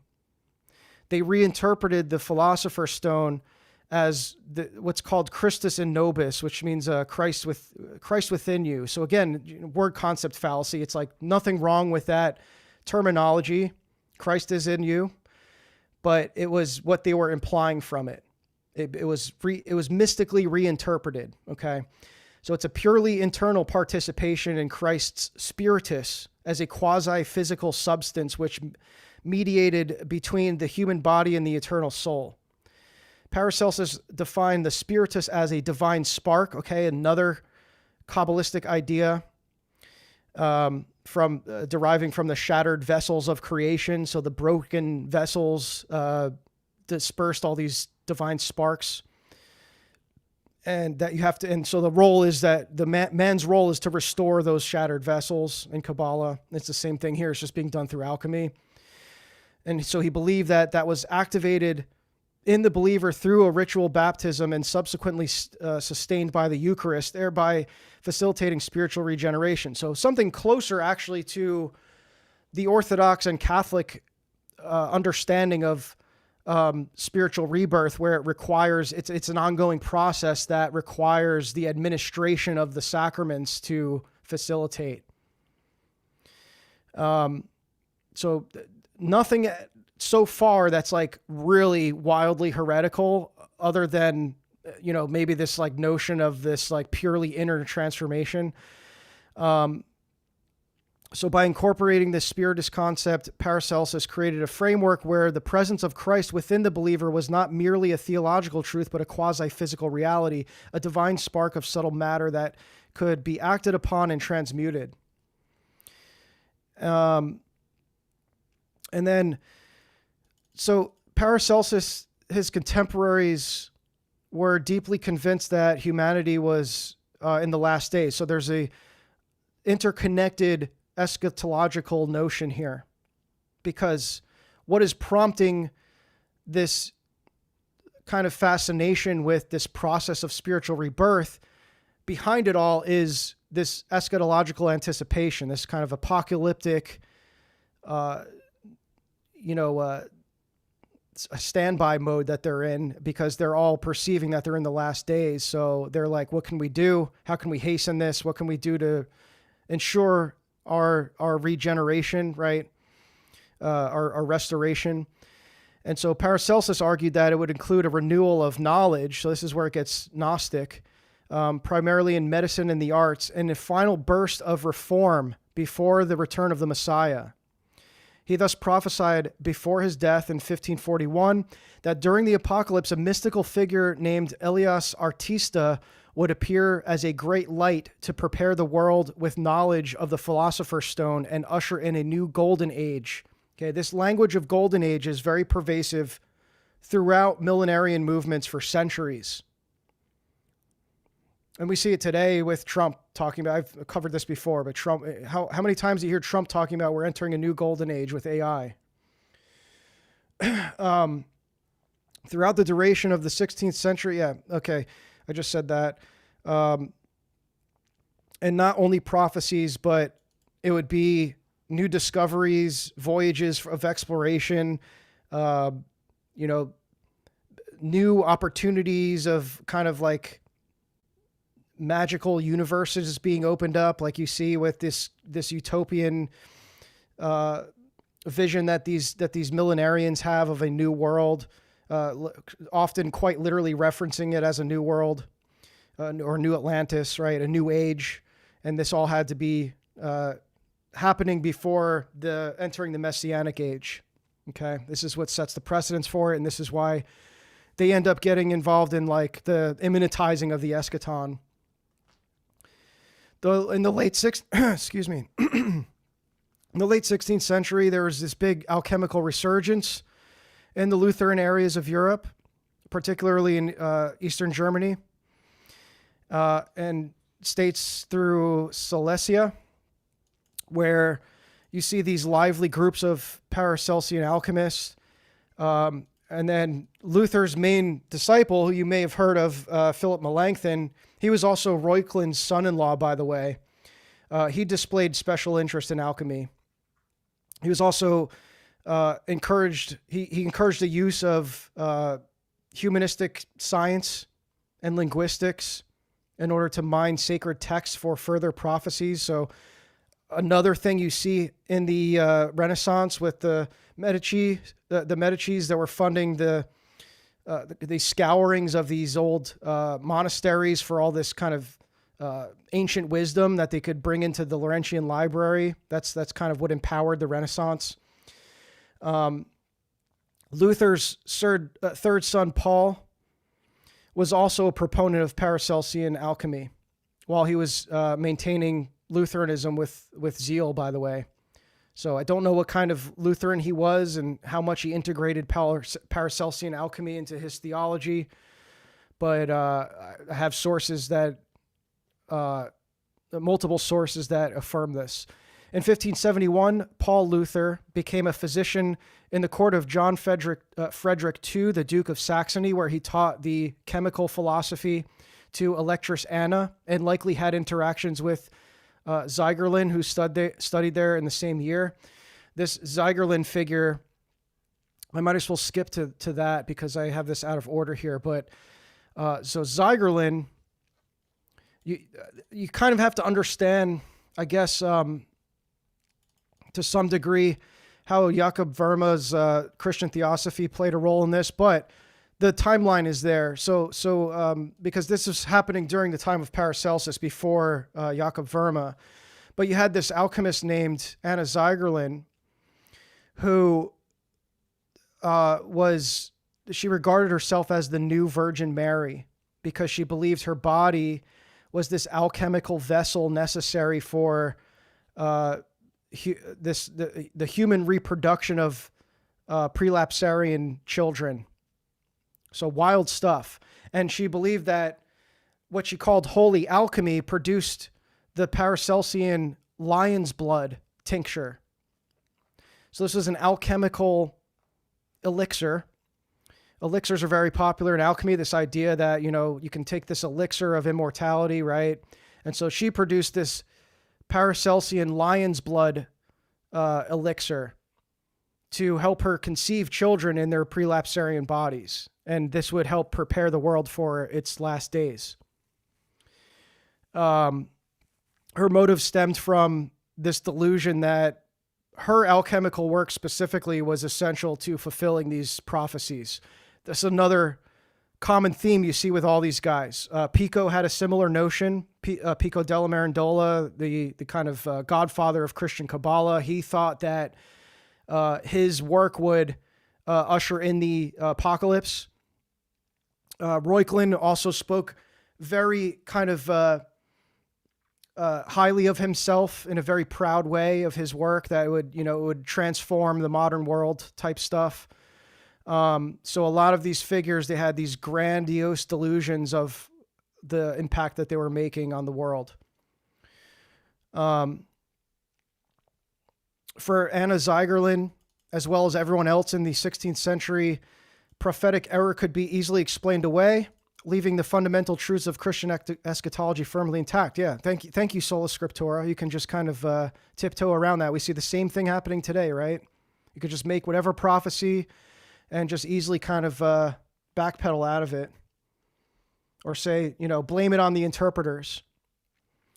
Now, interestingly, in this book by Tara Newmandahl, she notes that there's this strong emphasis on this idea of the blood of Christ in his redemptive work on the cross. And now I want to preface this the same way I did with this understanding of spiritual alchemy, that what I'm alluding to here, I think, what I can say, what the author may be alluding to here, is not that the blood of Christ is not something that is like referring to the blood of Christ in its in its involvement in our salvation and in its role in our salvation. His shedding of the blood on the cross has like some kind of esoteric significance. It's this interpretation of it, right? So this is another thing you see coinciding with this idea of born again, this emphasis on like, you must be born again. Like I call it born againism. Like the whole criteria for salvation is like this mystical transformation that happens when you make a profession and then you're transformed internally without any kind of administration of sacraments, right? That whole thing kind of coincided with this strong emphasis on the role that that Jesus's blood on the cross was like this kind of viewed in this regard as like a tincture, like an alchemical tincture that purified, like in some kind of metaphysical sense. Or I think here what you're seeing is like both physical and metaphysical sense, because it was a literal vial of an alchemical tincture. I don't know if it was real blood, but this is interesting here. What Tara Newmandahl says, she says, although the crucifixion itself was not a bloody death, by the late Middle Ages, I mean, it was a bloody death, but I guess not in the sense that they're talking about, where it's like, covered in blood type thing. By the late Middle Ages, devotional writers increasingly emphasized the role of Christ's blood in the central act of Christian soteriology. Whether as a relic, miraculous host, or part of the Eucharist, his blood washed, cleansed, restored, and cured bodily and spiritual afflictions alike in the Middle Ages. And now, in terms of the Eucharist, sure. I don't know if there's like some other thing that's referring to. Christ's real presence in the Eucharist, of course, became one of the most contentious issues of the Reformation, generating numerous interpretations of the relationship of both bread and wine and the body and blood of Christ. The symbolism of the crucifixion was deeply embedded in early modern culture beyond the Eucharist or Lord's Supper as well. So that's what we're talking about, is like beyond the Eucharist. Like, yes, we're partaking in the body and blood of Christ in the Eucharist, but this extends beyond that. And now, because of this new soteriology that's developing, that doesn't involve necessarily the administration of the Eucharist, it's taking on this new form. The symbolism of the crucifixion was deeply embedded. Okay, I just read that. For the cleansing properties of blood in secular context. Early modern execution rituals, for example, evoked Christ's own death and thus sacralized the executed criminal's body, rendering many of its parts, and not just the blood, as powerful medicines. This may be in part why numerous sources document epileptics waiting at the scaffold to drink criminals' blood after beheadings, although it is important to note that the practice of epileptics drinking human blood is documented in classical sources such as Pliny the Elder's Natural History as well. So I just thought that was an interesting excerpt there. What's with all this here? What's going on in the chat? I can't read that stuff. What are you guys button mashing there? Yeah, sorry if I'm missing your chats here. I'm just like reading this text. Let me catch up on the Substack. We got Eschaton Vigil in the chat. What's up, man? I hope you're doing well. Good to see you. Kabbalah was active 1200 to 1600, very active. Yeah. Oh yeah, the Lesser Key of Solomon as well. It could be tracked accusations of blood libel. Oh, interesting. Yeah, Eschaton Vigil's got some good information over in the Substack chat. Protestant alchemy came from Kabbalah, which could be best tracked by blood libel. Really interesting.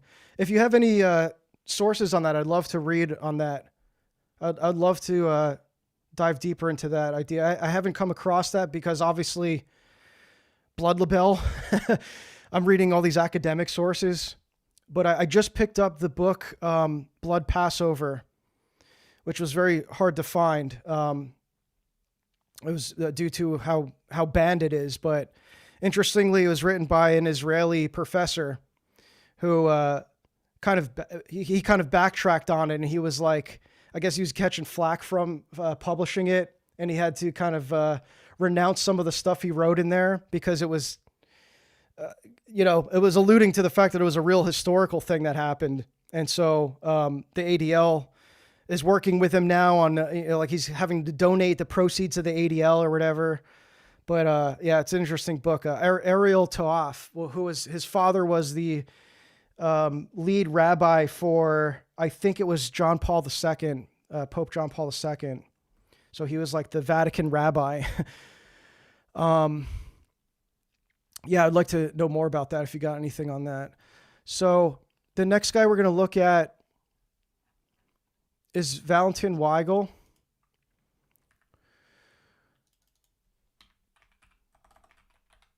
Or Weigel, I guess. And so you can see a little bit about him. He was a German theologian, philosopher, and mystical writer from Saxony.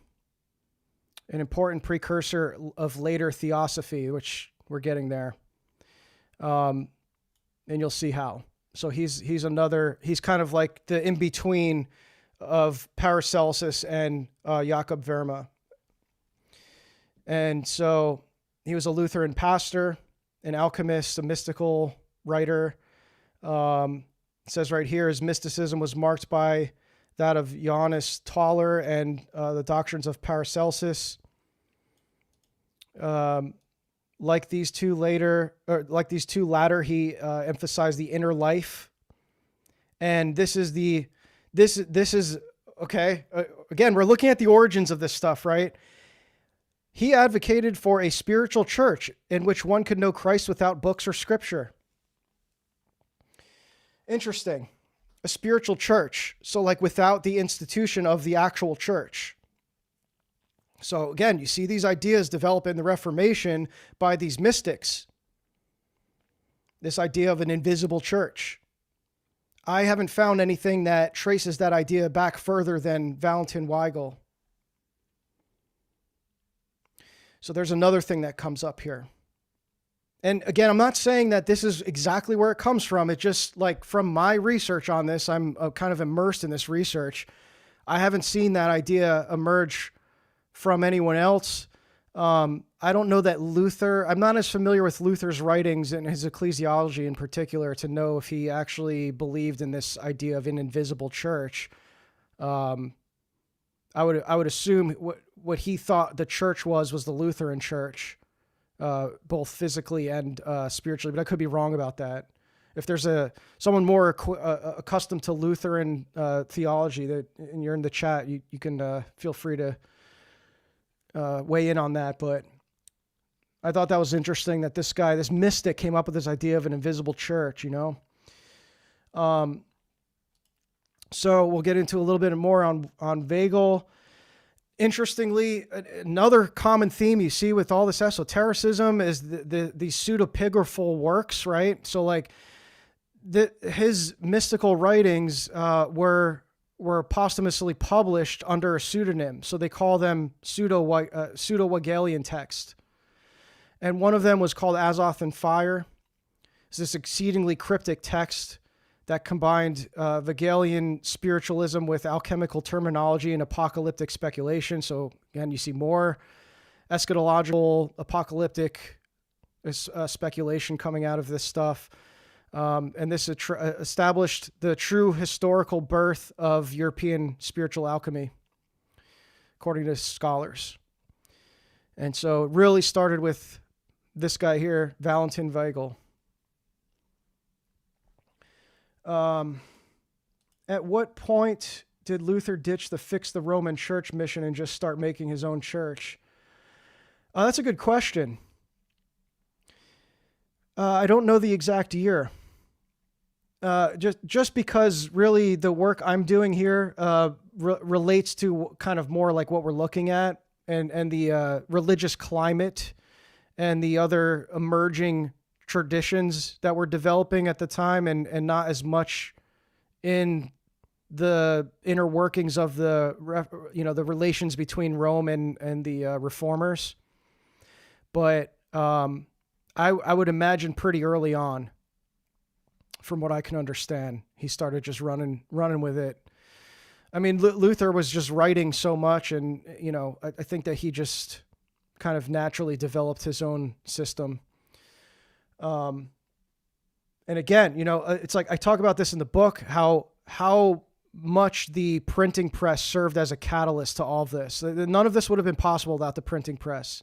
That established the whole precedence for this stuff to occur, whether it be the Reformation or all these secret societies that emerged, the Rosicrucians, which developed from the Christian Theosophy of Jakob Boehme, right? So like all this is like, at least at this point in history that we're looking at right now, the immediate notable kind of historical thing that occurred was the writing of the Rosicrucian manifestos.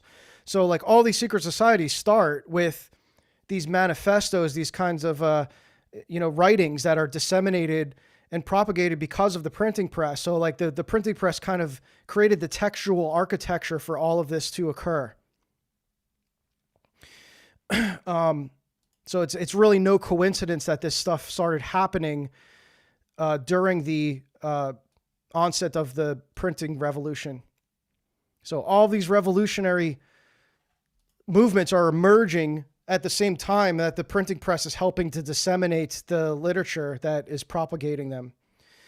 So pseudo-Wiegelian soteriology aimed to push Protestantism to its revolutionary spiritual conclusion, arguing that any sacramental rituals were a fictitious theology. So there you have, with the pseudo-Wiegelian texts, we don't know that it was Weigel or not. Maybe some scholars can, point to it being Weigel. It doesn't matter, but his writings were whoever wrote these texts was influential enough that it might as well have been a real figure. And so this is where you see the ideas start to develop of, at least in a mystical sense, that this spiritual rebirth can occur without the need for administrating the sacraments. So he borrowed this from Paracelsus, who, like we just learned, he didn't believe that. He didn't believe that the sacraments were unnecessary. So these ideas just evolve. This stuff just keeps. They influence other people who go on to lead movements based on the previous one, and they reform. It's like this is semper reformanda. Like this is the perpetual, continual reforming of these ideas. And really, what they're doing is just going deeper into apostasy. So they're not reforming anything. They're just going deeper into deception.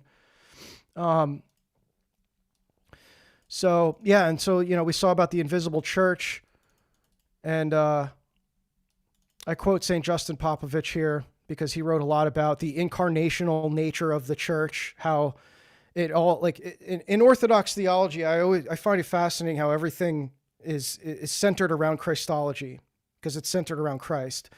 And so what you believe about ecclesiology, what you believe about Mariology, soteriology, all these ologies in the realm of theology, they all point to Christ, right? So the ecclesiology of the Orthodox Church is that it's incarnational in the sense that the Logos became flesh, that is the God-man. And so the fundamental truth of the church, as St. Justin Popovich writes, is that the foundation of the church is the church as being for all and in all is foremost a God-human organism and then a God-human institution. So the next kind of figure to advance this revolution forward is, let's see if we can just get to him from here. Oh, interesting. I didn't even see this. Wiegel was also best known for his belief that the Virgin Mary was herself the product of a virgin birth. Now that I don't think is original to him, because we know that goes at least a couple centuries further back. The Immaculate Conception. He based his, it says here, he based his belief on the Immaculate Conception. So like these aren't new ideas, but it probably is for Protestants, maybe. So he kept his ideas secret, entrusting them only to personal friends, in contrast to Jakob Boehme. Okay, so let's go to Boehme here.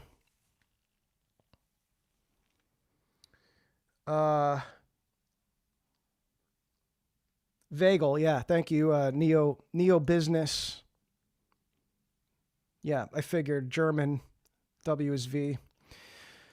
And I think it's also pronounced Boehme, Jakob Boehme, if I'm not mistaken.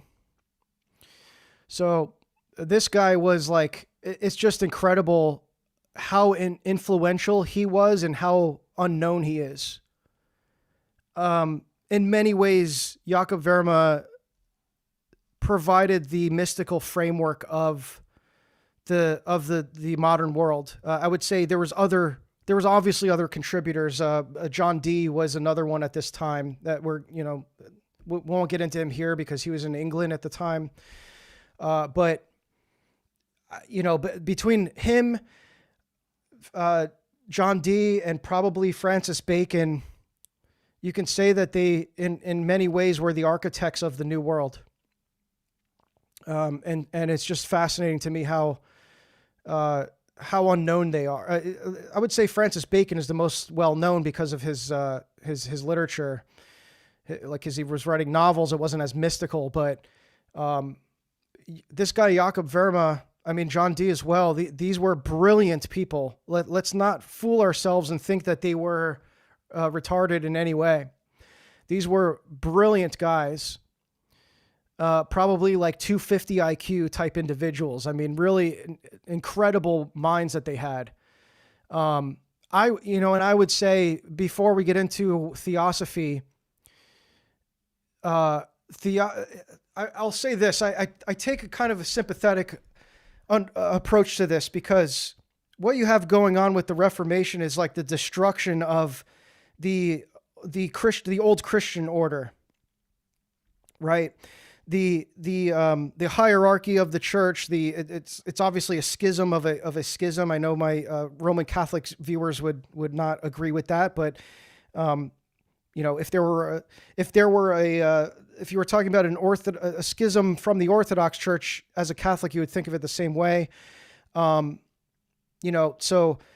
we're talking about people that are really pretty far removed, even within a century of the Reformation, from the old, at least from the mystical understanding of Eastern Orthodoxy, the Saint Dionysius, Saint Maximus the Confessor, like the patristic understanding of Christian mysticism, right?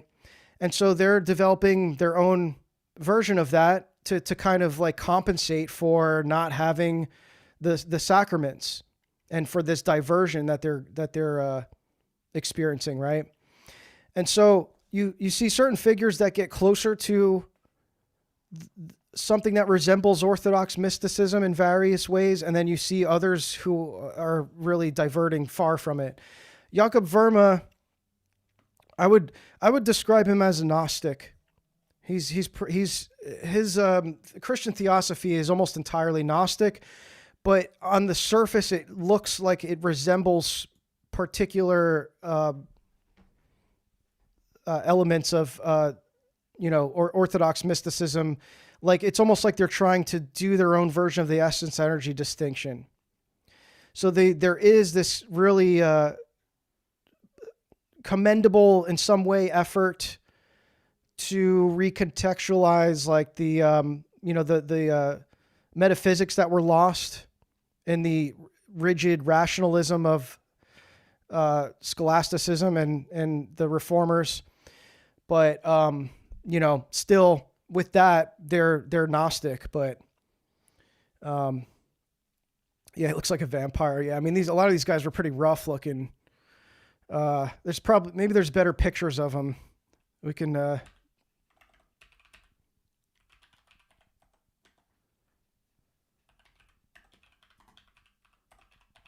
see if there's a nicer picture of him.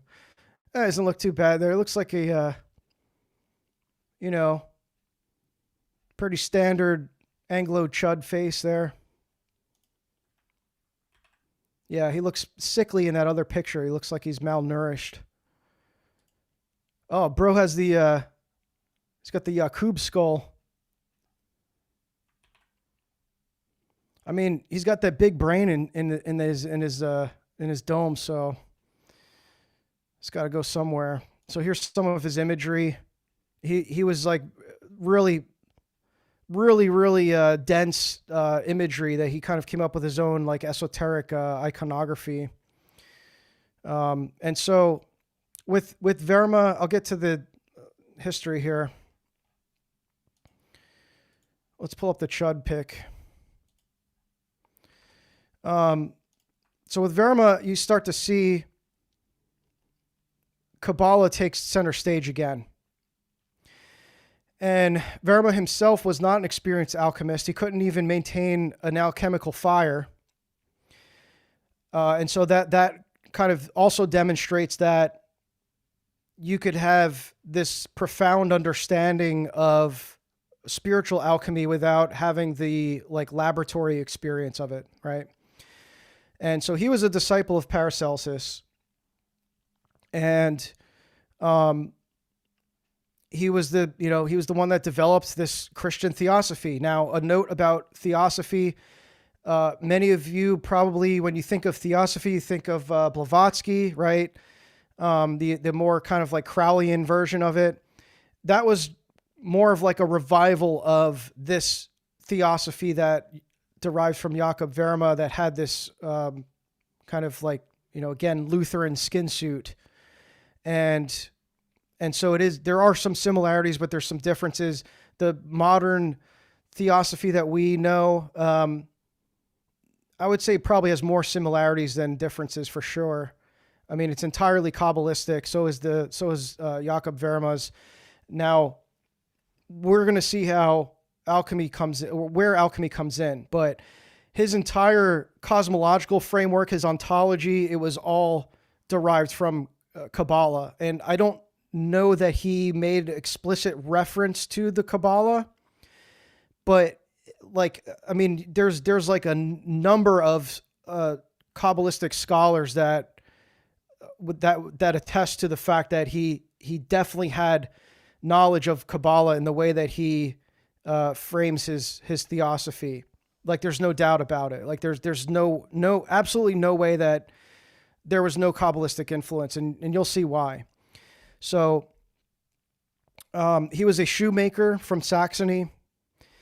I don't think he was a pastor. He was a theologian, but not a cleric or anything. And he was famously described by Hegel as the first German philosopher, even though, we may not think of him as a philosopher. He might not go down in history as, I'm sorry, I wasn't even sharing the screen. He may not go down in history as someone like, Nietzsche or Hegel or whatever. It's like, you don't think of Jakob Boehme in the kind of like pantheon of early modern and modern philosophy. But, Hegel ascribed him to be the first German philosopher because he had a profound impact on German romanticism and idealism. There's a number of scholars who noted this, that Hegel's dialectical philosophy was immersed in Jakob Boehme's Christian Kabbalah. This was observed by Alexander Glenn Magee, Gershom Scholem, Eric Vogelin, a Catholic theologian named Cyril O'Regan, who's done a lot of work on this, and many others. And Boehme's writings were patented as a kind of like a origin point for Neoplatonism, Kabbalah, and they were highly influential in apocalyptic contexts because he established the basis of Christian Theosophy, which became one of the most prevailing trends in the transmission of Western esotericism to this day.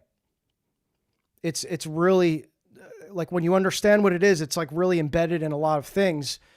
And so this was almost like as influential to Western esotericism as Kabbalah was to Judaism. I might be overemphasizing it a bit, just because like it's hard to talk about these things in that regard, because none of these movements were monolithic. So it's hard to refer to it in that kind of sense. But I would say that's like close to an accurate depiction of its impact. Anyway, according to Magee, he says that the Duchy of Württemberg was notorious for harboring strange forms of mysticism, religious enthusiasm, and reactionary anti-modernism. This is especially the case after it turned Protestant in 1534 and remained so until well into the 19th century. Based on two of the three accounts of religious enthusiasm and reactionary anti-modernism, that's pretty base. David Walsh writes that in the modern era, the influence of the Enlightenment, to the extent it had made itself felt in Württemberg, was integrated with a theosophic philosophy of nature and had a speculative pietism, which was concerned with the progressive revelation of the divine structure of history. Hanegraaff also notes of Boehme's monumental impact. He says, due to its very Catholicity of the vision of ancient wisdom, always remained rather alien to the Protestant mind, but interestingly, the alchemical alternative did find very receptive audience precisely among Lutherans. There is no doubt that the fertile combination of Lutheranism and alchemical modes of thought became responsible for the most important forms of creative innovation in what we now see as Western esotericism. After the 16th century, those of Rosicrucians and the Christian Theosophy associated with Jakob Boehme and his followers. And so, what is Christian Theosophy? This was a movement that emerged concurrently with the Rosicrucian movement in Germany during the early 17th century. And it was the links to these eschatological themes are like inseparable from it. It was very powerfully linked to all of these apocalyptic notions that you see emerge from the millenarians that precede the Christian Theosophy movement. The radical pietists had a large role in that as well. But that's a little bit beyond what we're covering here. But Boehme's thought was characterized by a prophetic sentiment concerning the end times. He prophesied the imminent arrival of the time of lilies, as he called it, or Lilienzeit in German, for which his mystical theology itself was a sign of the final period of Christian soteriology. Again, you see that same idea. You saw it in Anna Zieglerin. You saw it in Paracelsus. You see it in Pico. You see it in Reuchlin. They all think that their work specifically is going to immanentize the eschaton. What a great delusion. This apocalyptic speculation apocalyptic expectation was so influential it remained the basis for the intense millenarian preoccupation with the golden age for centuries.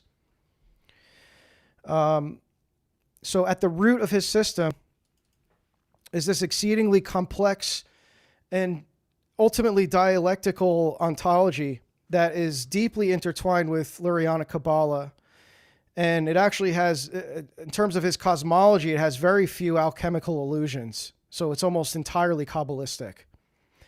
The ontological basis for Verma's formative concept of what he called the ungrund or the unground is this incomprehensible primordial chaos, this divine nothingness of non-being from which being itself emerged. So this is the same exact concept as the primordial tohu, the chaos realm in Lurianic cosmology. So that's an entirely Kabbalistic idea that there's this primordial chaos from which the divine emerges. So, and again, if you just read about, if you were just reading Verma and you didn't know anything about Kabbalah, you would be like, this is incredible. Your mind would be blown because you would think that this guy just imagined this stuff himself. And that's not to diminish how profound his reshaping of these ideas was. But, it's like how many times you see throughout history, you scratch these things hard enough and you find Kabbalah is at the end of it, right?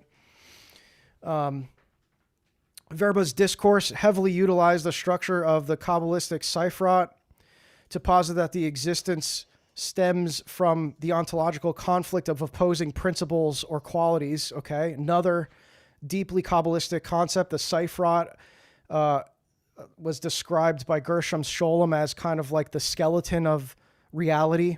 That is the depiction of the tree of life. Everyone knows when you look at the symbols of Kabbalah, right? That's what the Seifrat is. It's all the emanations of the Ein Sof.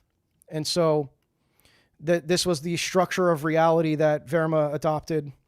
Scholem observed that the underlying dynamism of the Seifrat and Lurianic Kabbalah is essentially dialectical and structurally similar to the strict dialectic used by Hegel. So this stuff was really influential for Hegel. Hegel kind of even though it wasn't until 200 years after, we're talking late to post-Enlightenment with Hegel. This is how prominent Verma's ideas remained within the Western esoteric tradition, is that they were later revived during and after the Enlightenment period, where they were kind of further evolved by these great thinkers. So you can see how Gnostic this stuff is, right? The initial step toward the divine realization involves the emergence of God the Father as the first principle. So God the Father emerges from this chaos, this kind of nothingness, and he's defined by contraction, fierceness, and wrath. And this serves as the foundation of the phenomenal world, but as a source of darkness and consuming energy, and it's a self-negating force. So this is another Kabbalistic idea called the Zimzum, which is this divine contraction. It's kind of like the Ein Sof withdrawing into himself or itself, and this is what creates the space for creation to for the material world to be created. So first there has to be that space, and that big kind of cosmic inhale of God or the Ein Sof creates that space. This is the concept of Tzimtzum. It's God withdrawing into himself. That's what they believe. And so this kind of started to emerge into Lutheran theology through the notion of, and especially with, you see this even more prominently with Hegel. Sorry, I just blanked there. You see this with the notion of, what's this called? So it's kenosis. I'm sorry. I don't know why I had a retard moment there. Kenosis. This is when Christ is on the cross, and it says that he emptied himself. And so the mystics look at this as like this really Kabbalistic thing where that's the divine contraction, like he withdrew into himself and almost like surrendered his divine attributes. And that's not at all what the Orthodox understanding of kenosis is. It's simply that it's this more of like this humility. It's God subjecting himself to this humility of death. He humbled himself unto death, right? That's to my understanding, that's all it is. And we're called to do that too. But in this context, it takes on this, metaphysical meaning, which has all kinds of heretical notions. God surrendering his divine attributes is a heresy, obviously. And so, this wasn't a belief in Lutheranism, by the way. Luther kind of upheld the same understanding of kenosis, but I argue that he provided the framework for this to require this metaphysical, this kind of metaphysical presupposition for how that occurs mechanistically, which a lot of this stuff is that it is all explaining this kind of metaphysical existence of why this certain like theurgic ritual needs to occur in us restoring the cosmos, or us restoring our own restoring our own perfected state. Okay. And so what else is there in this crazy theosophy? That we covered the Seifrot, and then and so everything emerges from this unground, and this is another idea that Hegel adopted. And Verma's kenotic cosmology bears undeniable resemblance to the Lurianic Simsum. And in contrast, the Holy Fathers describe kenosis limited to the second person of the Trinity. That's another thing. So in the patristic understanding, kenosis is limited to Christ. And what Verma did specifically was he applied that emptying of himself to to God himself, like to the entire, I think the entire Trinity, if I'm not mistaken, or at least God the Father. And it's heretical enough that he believed that God emerged from this chaotic state of wrath. And so this is another parallel with Kabbalah, is that Kabbalah, the cosmology of Lurianic Kabbalah teaches that this chaotic state, this is kind of how they justify the problem of evil. You have to account for the problem of evil, and so the problem of evil is described in Lurianic Kabbalah as this kind of cosmic accident that occurs from God or from the Ein Sof emanating his light into these vessels that could not contain it, and so they shattered, and that created evil. So essentially, to kind of like dumb it down, God created evil in a sense, and whether it's a cosmic accident or he did it on purpose, it derives from God. And so they view the realm of the demonic as almost just as essential as the divine realm, because they both of them dialectically hold the universe together. And so they believe, the Kabbalists that is, they believe that there's a requirement for propitiation to demons. And so when they read Job, for example, they look at Job, and this is in the Zohar, by the way. This is a commentary on Job in the Zohar itself. This predates Lurianic Kabbalah. When they read Job, they look at Job as a dummy, because Job failed to make a propitiation to Satan to ward him off. Like he didn't make a sacrifice to the demonic to ward off Satan from pestering him. And so they see him as a failure in that regard, because he didn't make the proper required sacrifice to the demonic. They have this whole concept of the Kiploth realm, where you make this descent into the demonic to, to balance out, like to basically like balance the opposing forces. It's nuts. This stuff is like so wild. Yeah, it's all in there. I mean, I'm not even like, you can read this in like any, I read this particularly from a Kabbalistic scholar named Elliot Wolfson. So like, this is coming straight from Jewish sources. This isn't some kind of like schizo conspiracy or something, and it explains a lot too.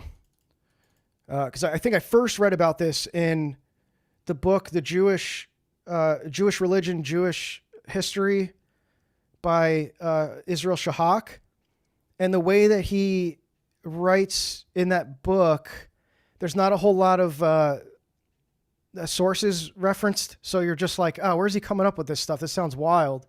Because he talks about how like the Jews, after coming out of their Babylonian captivity, they started making these demonic sacrifices in the temple, and how in their morning prayers they're doing all this wild stuff like praying in Aramaic, so it tricks the angels because they can't understand Aramaic, like to get these prayers through, like all this wild stuff. And it's like, where does this come from? And then when you read about Kabbalah, it's like, oh, that's he's right. He's actually right about that. He just wasn't referencing it. So to address evil, Verma's system, it incorporates a necessary cosmic catastrophe, the same as this shattering of the vessels in Kabbalah.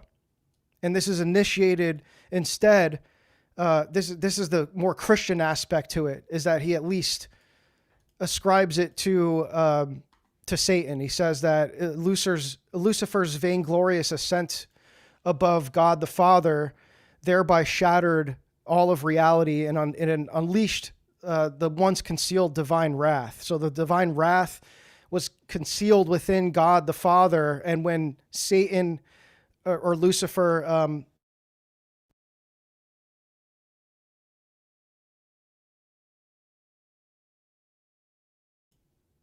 oh, it said my mic. Okay, sorry about that. My mic just got muted for a sec. When Satan or when Lucifer attempted to ascend God the Father, it broke reality. Like that's what kind of fragmented everything. And so in Christian theosophy, then the suffering and contradiction are intrinsic to God's nature in Christian theosophy, and existence in Verma's Gnostic system. So how does cosmic restoration occur then? This is where spiritual alchemy comes in. So all that stuff about the cosmology, the metaphysics, the ontology, that's all Kabbalistic, but then to appropriate cosmic restoration, for the Kabbalists, they use, all these different forms of theurgy, that there wouldn't even be a list long enough to know what they all are. I guess a more like shocking one would be that that prayer that they do at the Wailing Wall that you see that. Well, they don't only do it at the Wailing Wall, but like the Hasidim do that prayer where they during their prayers where they do that rocking motion, the air humping. That's a theurgic ritual that's like reuniting the Shekinah. They literally believe, and Verma had some of this too, where there's this like dialectic tension between the feminine and masculine, and you have to. It's all this esoteric stuff is like it involves the unity of opposing forces, right? So like that's what they're doing in that air humping, is that they believe they're doing. Actually, it's like, now that I think of it, it's pretty similar to I think what Verma's getting at with his application of spiritual alchemy, because there is a theurgic element to it, because he interprets it literally. And so you have this element of theurgy where with the Hasidims in my example here, they believe that they're actually mystically copulating with the Shekinah, but they're doing it physically too. So there's like a physical aspect to it. That's the theurgic part. And now, so how does this occur within Christian theosophy? it's based on the kenosis, the Christ self-emptying himself on the cross. So in Christian Theosophy, Christ's self-sacrifice and death produce this divine tincture that we saw with Maria Zieglerin that she literally produced. And this was, probably 50 years before Boehme. So this was probably an ongoing thing that they were seeing, and that's where this idea derived. That's what I would assume. So there's this alchemical tincture that produces the blood, like the spiritual alchemical rebirth. Okay. And now, in case you're wondering, like, well, okay, where does this go with, like, how does this relate at all to evangelical, the original thing I was covering, like the evangelical part? We're going to get there. Don't worry. I'm not saying this all does. Again, I said that these ideas evolve over time. But my thing is, I'm just looking at where did it start, not so much how did it take on these different forms throughout various sects and history and get to where it is now. I'm more concerned with where did it come from. And you can just look at this stuff here and say, yeah, it might look a little different than it does now if you're going to ascribe those two things as related in any way. But did you see anything like this before? Was there anything that came up with this whole framework for how this transmutation of the soul occurs in a spiritual rebirth outside of the administration of the sacraments and explained with all this metaphysical terminology? And again, I know that the evangelicals don't have that. What I'm saying is that how this developed was that they didn't have the metaphysical understanding, and they were just applying the more like invocation of the divine names aspect, because that's a whole other part of Kabbalah and many of the Western esoteric traditions is the emphasis on the divine names in a magical form, not in the Dionysian understanding. It's more of like in the magical invocation of speaking these like divine names or perceivingly magical names, right? So it's almost like when the evangelicals do this verbal profession of faith, they are kind of mystically transmutating the process of spiritual rebirth from within in this theurgic speaking of the confession or the words, whatever combination they come up with.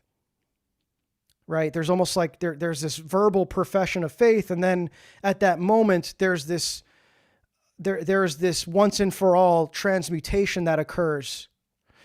And so that's kind of more what I'm getting at. And it's almost like a verbal, like instead of this tincture, this alchemical tincture, it just takes the form of like speaking the words. Does that make sense to you guys? I don't know. Am I like losing my mind or something? Do I sound like an insane retard?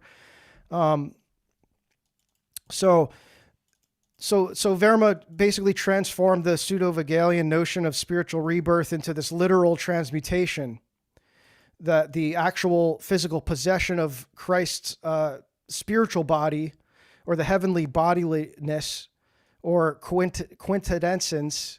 I can spell that word. I know the word. I type it and I can never say it. Quintessence. Oh, I still can't say it. I'm not going to bother. But anyway, like that alone is like separating the divine nature, the divine natures, right? He's separating a spiritual nature from the human nature of Christ. It's severing the hypostasis. And so this process is explicitly characterized as an act of tinging the soul, analogous to the alchemical process of transforming base metals.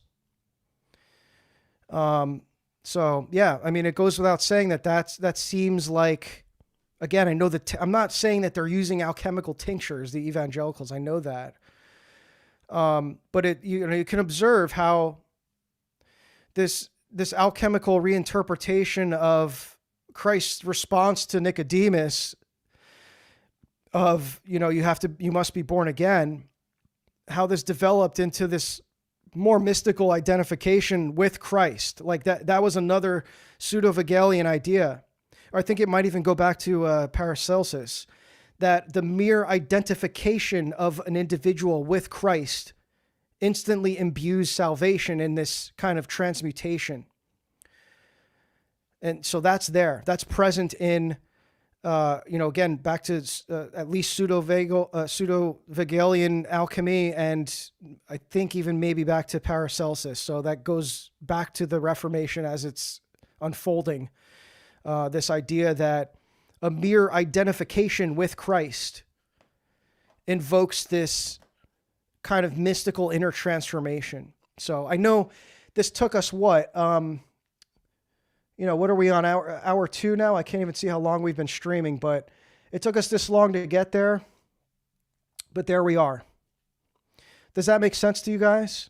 Now, again, I want to just clarify, I'm not saying that this whole thing is alchemical. I'm simply saying, I'm not saying that the evangelicals are practicing alchemy. I think Father Seraphim Rose has probably far worse stuff about at least the charismatics, like how they're practicing this form of shamanistic paganism.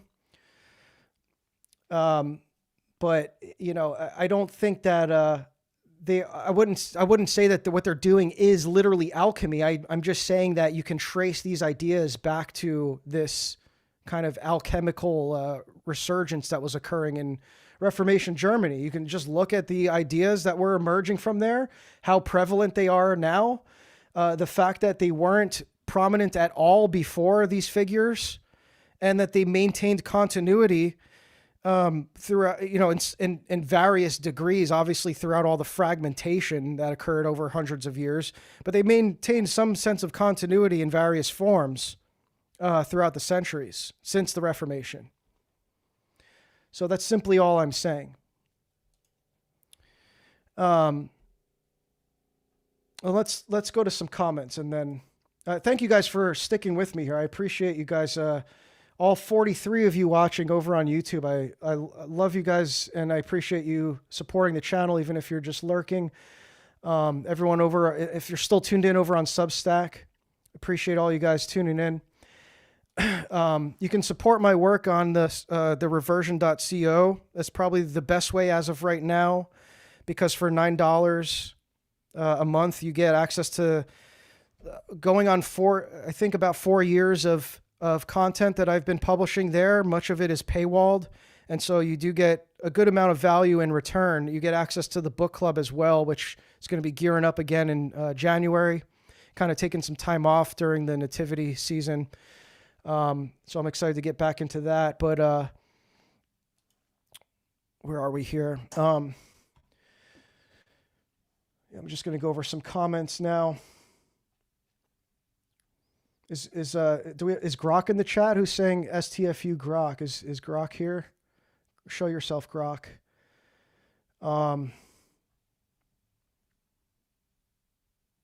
Yeah, all this research, man, it's just like I'm ready to be done with it, but I feel like I'm stuck in it now. And so many people have been asking for sources on this stuff, and I kind of feel bad because I can't, I wish there was a resource I could give you that puts this all together. Otherwise, I wouldn't be writing this book. If there was something out there already, I would just guide you to that resource. We'd probably read it together. But as it turns out, all this stuff is it's all academic. There's thousands and thousands of pages to parse through to make any sense of it. And it's pretty inaccessible unless you have a lot of money to drop on books that are not published. You know where to look to find them, or you can sit at the computer and read through the PDFs like I unfortunately have to do, which I really do not like doing. I really, really am a strong proponent in owning physical copies of books. So the only time I do read in front of the screen is if I can only get the book on a PDF. So I've been spending a lot of time in front of the screen for that reason, because much of this literature is I can only get it in PDFs. If you have access to the Discord, by the way, I do share a lot of these PDFs in there. They're for paid members only, because there's a lot of maintenance that goes into it. But you can gain access to that as well. I did share a bunch of these PDFs that I use for this research. What other comments we got here? what does it say? The soul incarnates into matter. The body, paradise, heaven, is a state of higher divine mind. Okay. I don't know if that's if you're talking about in Theosophy. Yeah, there's all this other. I didn't even get into all the metals and stuff that they use. Like it's really kind of wild. And I tried my best to really demystify not only Verma's Theosophy, but also Lurianic Kabbalah, because it's incredibly complex, especially Theosophy is like, it adds even more complexity to it because he's syncretizing all this other stuff. But it's incredibly complex. At Jonathan 2655 donated $15 through Super Chat. Let's go. For some blue light glasses for all the screen reading. Ah, yes, that's a good, thank you for the 15, man. I appreciate that. And that's a good recommendation. I used to use the blue light glasses. I just started to think that it was a psyop. I wasn't sure that it even worked. And I know there's like debate over the efficacy of blue light glasses. I don't know. And they kind of have a goofy like blue tint if you're wearing them, outside. And it's like, I don't know. I didn't know if it was worth it. So the glasses I got, the newer glasses I got, I didn't get the blue lenses, but yeah, maybe there's something to that I'm missing. But thank you for the 15, man. What else do we have here? Saturn. Okay, we got some schizo. I don't know what this is all about here. I don't know what you're on about there, Dorby, but if you're, what is it that you're talking about there with Saturn and all that? I don't even know what that's referring to. That could be almost anything. Oh, one of these things. Yeah, this is schizo nonsense. The black cube, the black cube stuff. I've seen these images like, the Kaaba and what is it called? The tefillin that the Hasidims use on their heads. They strap to their heads in their prayer rituals, and then so there's all these black cubes. And it represents the black cube on Saturn, and then that means they all worship Saturn. And then the cross also unfolds into a cube shape. If you unfold or if you fold the cross up, it's a cube. I don't know about that, man. At Jonathan 2655 just donated a $20 gem for They Live glasses. Yes, thank you, bro. Thank you for the 20, Jonathan, my friend. I appreciate that. All the donations tonight, I really appreciate them. Got another one from Octavian. Thank you, bro. For the background pic, I recognize. You recognize that, really? I took that photo. That's my photo. If you know where that's from, tell me. That would be incredible if you knew where that spot was. That'd be awesome. There's a chance that you know what it is. I shared this on stream, by the way. I shared this photo. It was when I went on my pilgrimage. I came back and shared a bunch of the film photos I took. And this is one of them. So I'm curious if you know where that is. But yeah, that whole the cross unfolds into the black box or whatever. Yeah, that's where you kind of lose me. That like it's just like, okay, then what does that imply? Like, what are you saying then, that Christians worship Saturn? Like, I don't even know. I believed this for a while, and then the more I learned about Kabbalah, I don't even have any evidence from what I've been researching that Jews worship Saturn. There is substantial evidence that they're, like I was saying before, there's all these propitiations that they make to demons. And I'm not even saying all of them do, obviously, but I guess like certain sects, I don't know how they practice it, but it's there in their mystical framework. I know that much. I'm not saying that they all do this. I don't believe that they do, but that's there. That's certainly, you could find that in the Zohar itself, but as far as like the Saturn stuff, I have no evidence of that. I have no reason to believe that other than it's kind of funny. If you want to be, you have to be accurately anti-Semitic, if you're like getting into all this stuff, like for anti-Semitic purposes, at least be accurate about it. Because there's plenty of real stuff that you could take note of, that you can notice. A lot of stuff people notice is not even anything. It's nothing. Like you're just noticing memes, like something that someone made up.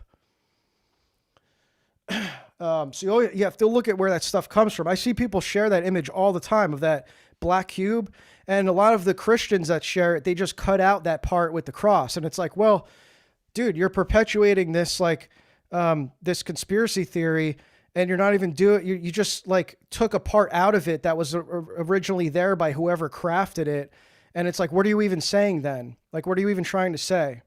I just don't understand what you're implying. Okay, they all worship Saturn, so what does that mean? They're all pagans? So everything's just pagan? That's the big psyop. Everything's pagan. There's no real religion.